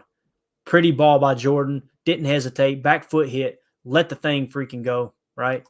All right, next play. We're on the move, 2:06, right before the 2-minute warning. 1st and 10, we come out in 11-gun double, strong right, T-same, 98-89, T-cut. This is some people would call this a mirror fly post. I went ahead and read it all off so we can kind of explain it a little bit better. But again, essentially what you got, 98 on the left, which is a go, all right, with the post. And then on the other side, you've got the post with the go, all right. That's the mirror look, right? That's why we would call it mirror fly post. And then T cut with the cut route. Basically, the T is going to leak out and then just cut across the middle. All right. That's your play call right there on a 1st and 10. Again, at the 34-yard line, right before the 2-minute warning. Let's roll the tape. That mirror look, probably want to not intersect too hard there. Look at the whole shot. Remember earlier the whole shot? It was there, guys. It was there. You've got Musgrave out there on the right, and with that post, you're looking to hold that safety. And by safety, I mean this guy right here, Harrison Smith. He knows he's got to honor that post. So right there, Harrison's biting on the post. Jordan does a good job kind of looking him off a little bit, but he's late. Actually, he's not late. He's not late on the whole shot. He's just inaccurate. Good decision. Good decision by Jordan Love. He looks the safety off, right? Using Musgrave. Turn that thing loose, nose down. This is a better ball than the first hole shot, but just inaccurate, man. That's tough. Golly. Again, that's that Jennings. Those hole shots, man. You guys remember when Greg Jennings, he would catch that hole shot, put a move on that safety and be in the end zone, right? Miss those days. I miss those days of experienced wide receivers. But again, that's not on the wide out there. That's not on Christian Watson. Laid out, put his body on the line, did everything he could. That's just a bad ball from Jordan. Tough. Absolutely tough. Good read. Good eye discipline. Good job with the shoulders, using the strap of your helmet. Looking the safety off. And just missed on the throw. That's tough. All right. 2nd and 10. 1:58 left. 11-gun double, strong right, T same. We're going 75 Z go, Y leak, T stab. All right, 75 Z go, Y leak, T stab. So let's talk about it. First one's going to be a corner. They love running this on the out with the outside receiver, kind of setting up a makeshift corner. It's rare you see a corner route on the outside, especially when you got a Baylor split. You really got to manipulate the defense and get inside. This isn't a Baylor. This is kind of right there at a normal split. What he's going to do is try to get inside a little bit and then corner it off, okay? And I kind of like that if you've got the arm strength to hammer that corner. I think we would all agree Jordan does have the arm strength. The thing that's off right now that I'm noticing consistently in my notes is he's just late with the throw. It's not that he's late with the read. It's like he stares it down, sees it, does a little bit of hopping, and then late with the delivery. You just got to anticipate that. Maybe that'll come with time, and if it does, it cleans up a lot of issues. It doesn't clean up the accuracy, but it cleans up a lot of the timing issues with this offense, okay? But, again, 75 is going to be the corner with an out, so this guy's just going to run an out, okay? Then you got the Z go. This is your Z receiver, same side as the tight end. He's just going to kind of work the boundary and run a go route. And then you're going to have a Y leak, okay? So the Y is going to kind of chip and then leak. And then you're going to have a T stab. So as the Y leaks, right, the T is going to stab and sit right here. So you can kind of see what they're working, right? You got a couple of different options. From left to right, what you're doing is you're trying to create separation there within the secondary and give Jordan an opportunity to beat a too high look on the left side, right? If you got a safety over the top on the left, what you're looking to do is try to make 21 be the conflict, the defender. You're trying to open up for the corner or the out on that side. On the opposite side, you're trying to overload a little bit. You want the stab in the middle as a late little check down. You want the flat to kind of keep that corner at home if they're in zone. And then you got the go route in case it is man coverage and you can beat him on the go. All right, so here we go. See how this reads out. Jordan back. Protection looks decent. Steps up in the pocket. Now it's getting close. Going to try to take the kill shot here to Christian Watson. This was another one people said. This right here, guys. They said this is a drop. Guys, I cannot consider it a drop. I don't care if it hits his hands or not. If you're throwing into double coverage, you're not going to convince me that's a receiver's fault. Now, you're probably saying, okay, well, who was open, Clayton? Who was open? Let's look at it. Look at the bottom down here. If you're out on time, look at Jordan's feet right here. Look at this. Does that look like a normal quarterback drop back? Watch him drop back right. This is what we're talking about, being sloppy. Instead of being sideways and ready to hit right here and hammer the open receiver, which is the out, it's got to come out on time, and it's got to be out here on the edge so you're safe with it, right? But look at his feet. He's already made his mind up. I'm not throwing there. I'm not even looking there, right? So as he goes there, you'll notice right here, the stab is completely covered up, but then you'll see AJ uncover a little bit. But I'm telling you, man, Jordan is just staring down Christian Watson here with the game on the line. He's just I'm going to give my guy a shot. Once again, 50-50 ball, but look at Jordan, or look at Christian Watson. He's got one hand being grabbed by one defender, and the other defender's getting ready to make a play on the ball, right? He frees up that hand, gets two hands on it, and people go, oh, it's a drop. Let's watch this replay. I want you to watch closer and why he didn't bring this catch in. Look, defender's got his arm. Could have been pass interference. Again, they didn't call it. Okay, refs don't win or lose you ball games. Gets the hand free, right? Two hands on it. Now look at the other defender's arm. Guys, that is covered. Jordan threw a decent ball, don't get me wrong. Christian made the best attempt he could on the ball, but look at this. Watch the defender. Smacks it out. That's not a drop. That's a pass breakup. And it's a throw into double coverage. Bad decision. Good throw, bad decision. If that makes sense. All right. 3rd and 10, 151 left. 11 guns, strong trips right. We're going T-weak. Sorry, it should have been strong trips left. I apologize. T-weak, wrap, Y-cross, X-curl. All right. So now we're seeing our wrap concept that we know they like to run. All right. First of all, Y-cross, there's your Y. Let's just go ahead and get that out of the way. There's your cross, okay? The wrap concept is real simple. Going to be a sit, and then you're going to run a dig on the backside. Notice how it looks like a slot cross. Accomplishes the same thing when you've got a little bit closer split. If they were playing Baylor split out here on the boundary or out on the edge, probably not going to get the same effect, but I kind of like this concept. I think it's a good look. You get slot cross, but you also get wrap, which Jordan Love absolutely loves to throw the wrap concept. You haven't seen it as much as I thought we would this year. And then you got X curl, which basically the X receiver is just going to run a curl route up here, okay? Obviously, the T has no assignment, so he's staying in the block. Let's roll the tape. Jordan drops back, plants, tries to fire. He's hit, right? Immediately, well, the offensive line isn't holding up. Let's go back and check the clock. Let's watch when it snapped. We're at 151 right now, okay? 1, 2, 3. He gets hit at the 3-second mark. Should have been better protection. Now the question is, did he have somewhere to go with the football? Did he have an answer to the equation? Let's look at it. Look at the sit. Again, 3rd and 10. Nothing wrong with taking that check down right there. Hammer that thing, right? If it comes out right now, okay, he's going to be able to catch that ball and possibly get up there for a first down. If not, you live to play for another down, and you'll look at 4th and short. You can see Jaden Reed. Look at Jaden Reed kind of throw his head back. Right? Yes, it wasn't great protection. But again, the sit's there. Hammer it. Hammer the sit. You got it. Right? Instead, you hold it. Strip sack. Luckily, the ball gets recovered, right, by the Packers. So now you're in, backs against the wall, 4th and long, right?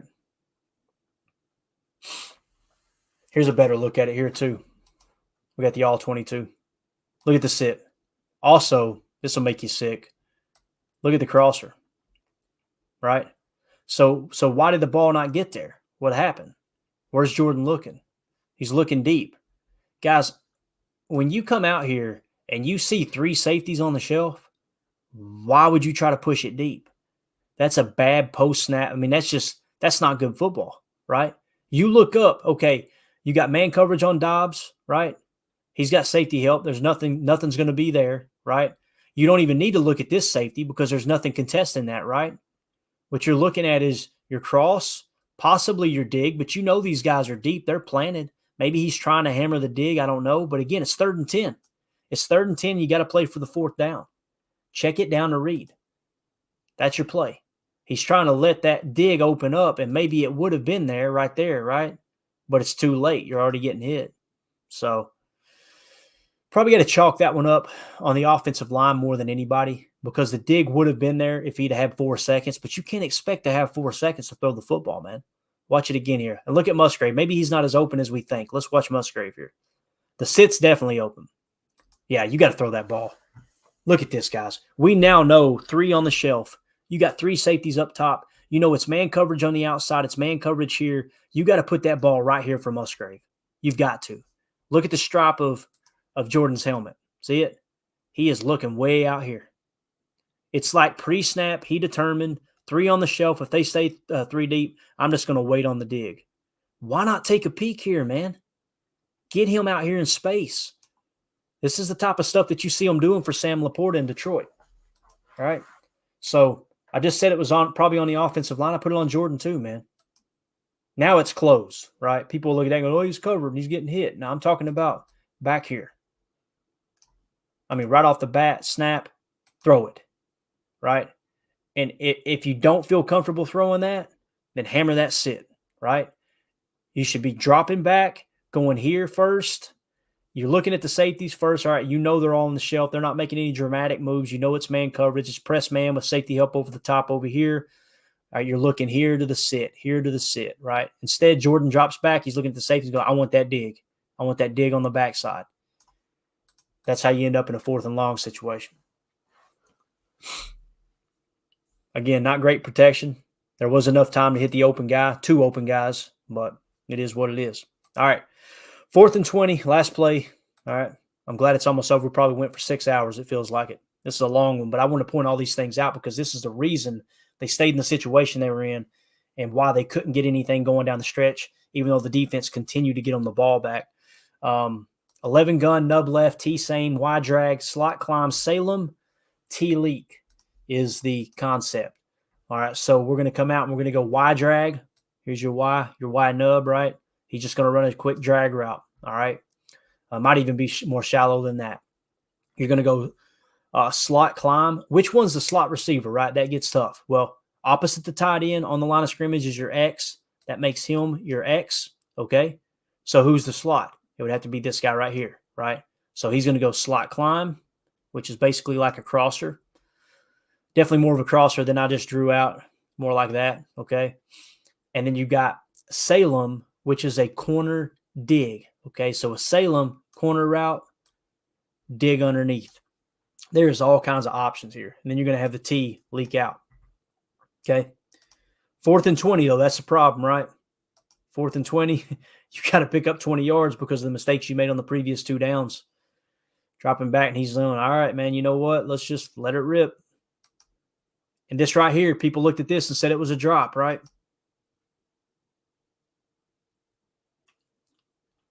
Let's watch it a little bit closer. You tell me if you think that should be considered a drop or not. We're going to get multiple angles here. They said it hit Dobbs in the chest. Not before the defender gets his arm on the ball. That's not a drop, guys. Stop. That's not a drop. That's a well-defended play. So, there you go. Let's go 100 real quick. All right, here's a little bit better look at the concept. Again, you guys remember, right? Shallow, but it's 4th and 20. That don't even matter. I think you're just trying to get somebody to make a mistake and pull them up. You see, you got 3 on the shelf up here. You dug yourself in this hole. Probably shouldn't even show this play, to be honest with you. Does he make the right decision? That's the question, right? It's tough. It's tough. I think he does. You can throw here, but Jordan's seeing this safety, right? If you throw it there, it's a hospital ball, right? Unless you really flatten it off down here, lead him out that way. So when you look right here with all this going on up here on the shelf, it does look like the dig's probably your best shot. Just you put that ball in there and makes a play on it, you know? Sometimes the other team just makes the better play, right? A little bit better look here. Kind of see what he sees with the front. Just a 3-man rush, plenty of time, dropping. They got all these guys in coverage. Yeah, I think it was the right decision. Good decision by Jordan. Decent ball. Just great play by the defense. And you can be that aggressive underneath when you got all that safety help up top, right? That's just the way it goes. So, my God, my throat hurts, boys. We've been in here forever. All right, so hopefully all that made sense. Let's go back, and I won't be able to hit on the whole chat, but I do want to give people a shout out because there's been a crew in here hanging out. I'm assuming the stream went down, but look at Paul Robertson. Man, me and you, we are the same person. He said, no NFL Films music in the background. Dude, I love NFL Films music. I'm that boring. Love that big band type of stuff for sure. But Carly Ray, Dakota, Eric Sutherland, everybody, if you're still in the chat, you got any questions, anything you want to mention, I'm going to go to the back side of the chat and just see exactly what people are saying here. Omar in the chat, we'll start right here. He says his confidence looks to be shaken, and he's not trusting the wide receivers or plays anymore. Completely agree. You do see a little bit of that. It's like to me, it's almost like he's making a pre-snap determination of where he wants to go with the ball. And again, nothing's been perfect around him. I think you're pretty much alluding to that too, Omar. But same time, man, that's the NFL, dude. There's going to be constant pressure. There's going to be things that don't happen the way you expect them to, right? Omar says, yes, how many times he is throwing deep and the checkdowns are available, high percentage plays. You're seeing it over and over and over for sure. Paul Robertson in the chat, I'd like to see a video on how defenses adjusted between games 1 and 2 to the several games. Man, that would be a tough one to put together. It's a lot of tape to watch. I definitely don't have time to do it, Paul, but I'm with you. If somebody does that and you spot it, send it my way. I'd like to see exactly what some of the specific tweaks have been since week 1 and 2, because that's the NFL, man. They use a 4-game saturation. What I mean by that is when they're scouting the upcoming opponent, what they're doing is they're going back and going, all right, let's watch their previous 4 games. Here is how they're trying to play. They're trying to attack the schematic aspect of their offense and defense most recently. And then the coaching staff will also go watch the last 2 matchups you had head-to-head with them, right? So you get a really good feel of what are they doing lately and what have they done against us. That's typically how the coaching staffs, look into it. Chad Inc. in the chat said, this chalk talk is depressing with all the misreads by Love, LOL. Yeah, there's plenty of blame to go around, Chad, but I'm with you, man. There was some misreads for sure. And again, listen, guys, yeah, I know that Kurt Benkert defends Jordan Love. I know that that JT O'Sullivan will probably find all the positives too. I know Kurt Warner will too. That's what they do. They're quarterbacks, right? And listen, they know, you guys don't need me to say this, but they know a million times more about football and playing that position than I will ever know, okay? So definitely lean on them. But I have noticed it's rare that they just butcher a quarterback, right?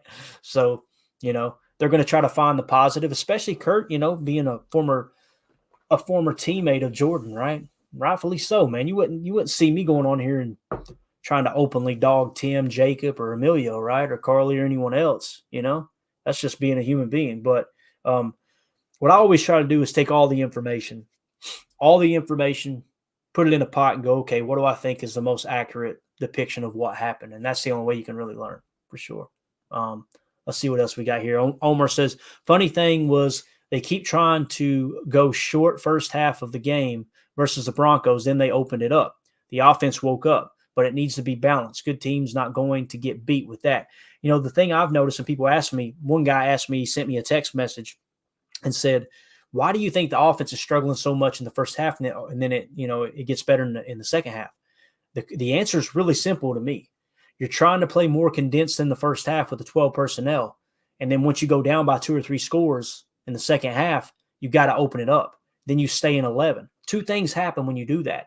You get wider splits, stretching the defense horizontally, but also you get your best personnel on the field, right? Our 11 personnel, what I mean by that, Christian Watson, Romeo Dobbs, Jaden Reed, Luke Musgrave, and then a running back. That's our best personnel. You want your best 11 on the field at all times, right? As much as possible. When you're forcing 12 personnel, 1 running back, 2 tight ends, now you're forcing in Ben Sims and Tucker Kraft. You're basically saying, I want Tucker Kraft on the field more than I want Jaden Reed on the field. And to me, that's not a wise decision. That does fall on the coaching staff. But again, I think that's why it opens up a little bit, So let's see here. Yeah, Paul Robertson, yes, it's mostly mental. I completely agree. Let's see what Dakota says. Dakota says, There's so much that can be fixed. I wonder if LaFleur is trying to catch two frogs at once instead of focusing on the nearest to him. Man, that's a good Southern analogy there. I can hear you saying it with that accent, Dakota. I think that's a pretty good depiction of what we're seeing. You've seen it in the running game, and he's toned that back a little bit. The problem is they didn't give the ball to Aaron Jones. I'm still baffled. I was posting during the game, and I'm usually not that guy. I'm going, how did we go through an entire first drive and Aaron Jones didn't get one carry? That makes no sense to me. If you've seen something schematically, okay, yeah, all right, you want to this happens every single week when he is healthy, right?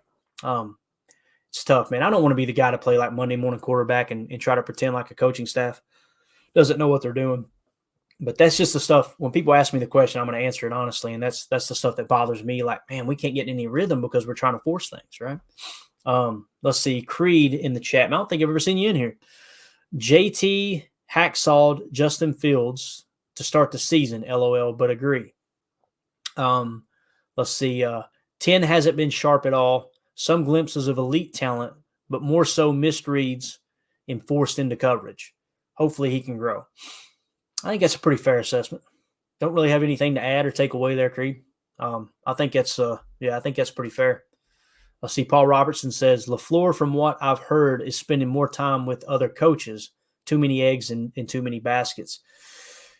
Yeah, there's a lot of people, especially old heads, that don't like the thought of the head coach calling the plays, because if the head coach has to dip into doing something in other avenues of the team, then obviously you're going to be taken away, right? You're going to be taken away from the game planning aspect and the play calling duties.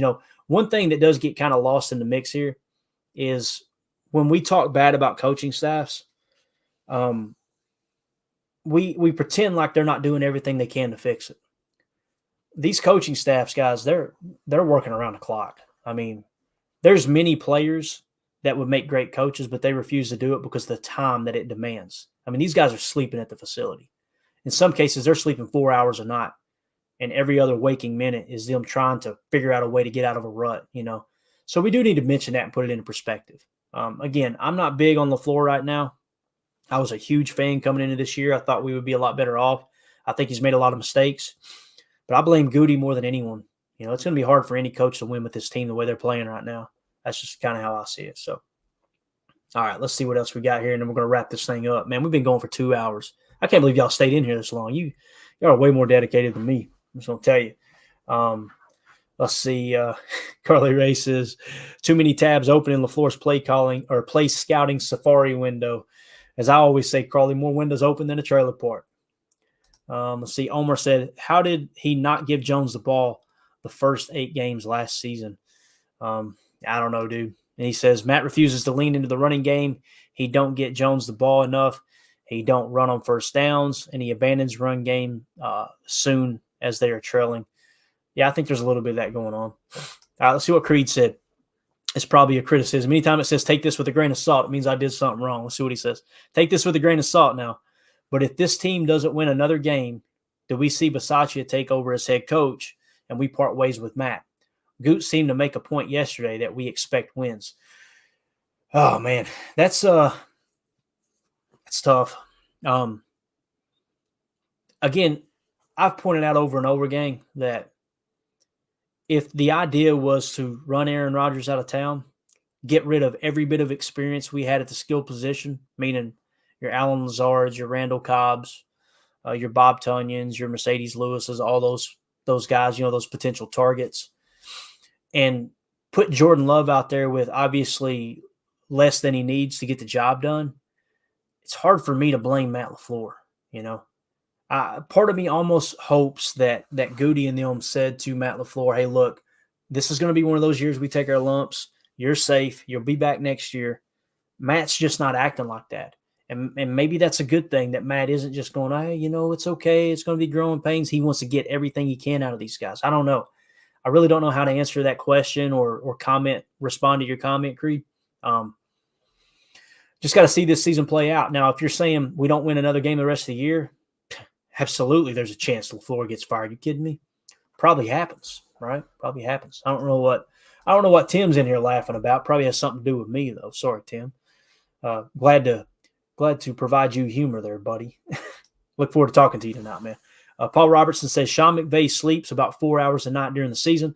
I've worked with managers who spread themselves too thin. They lose their identity, and problems begin to creep up everywhere. I don't think it's healthy. That's what you're saying, Paul. It's darn sure not healthy. All right, we're going to wrap this thing up, guys. We're over the 2-hour mark. Chad Inc. said, I personally don't see Matt going anywhere. That's a Goots guy, unless he completely loses the locker room. That's the only way I see Matt LaFleur getting the boot this season. Yeah, that's probably a better way of explaining what I was just trying to say, Chad. I think that's a really, really good way of explaining it, man. So, all right. Creed, final thought here, says, fair enough. I love the breakdowns. Great channel. Can't wait for the next. Creed, we appreciate you swinging through, buddy. Thank you so much for hanging out with us. Guys, I'm getting out of here. I'm about to lose my voice. And if I do lose my voice, then these guys are doing the show by themselves and not. And I'm just going to sit here and act important and nod like I agree with everything they say. So we're out of here. Thank you guys for hanging out. Didn't expect to go 2 hours, but again, man, had a little bit of time and we got through it all. I think it's important to cover it all. I don't think I'm going to put this one out in podcast form because it is a little bit lengthy. I'll see if Ryan wants it in podcast form, but I think it's better to see it visually anyway. And we'll be doing a show tonight, so we'll have content. But thank you all for hanging out in the chat. You were absolutely awesome. Thank you for the encouragement, kind words, all that. Really, really appreciate y'all making us a part of your day. So we're out of here. Y'all have a great day. We'll see you tonight, 7 p.m. Central, 8 p.m. Eastern for Packers Total Access Live. We'll break down some of the injury report. We're going to hear from Paul Brettel. That's going to be great. He's going to give us a little insider information. And then we might look at previewing the Packers-Rams game this week at Lambeau Field. So thank y'all for hanging out. We'll talk to y'all tonight. The power sweep actually is the lead play in our offense. Tell the tackle, take the defensive end if he's over him. If he's not, you drive down the first man who is inside. Fullback, you tell him to take the first man outside the offensive tackle. No one goes. Go right by them and field inside. If the YN has the linebacker taken out, cuts inside. If the YN has the linebacker in, he comes all the way around. So look at this play. What we're trying to get is a seal here and a seal here and try to run this play in the alley.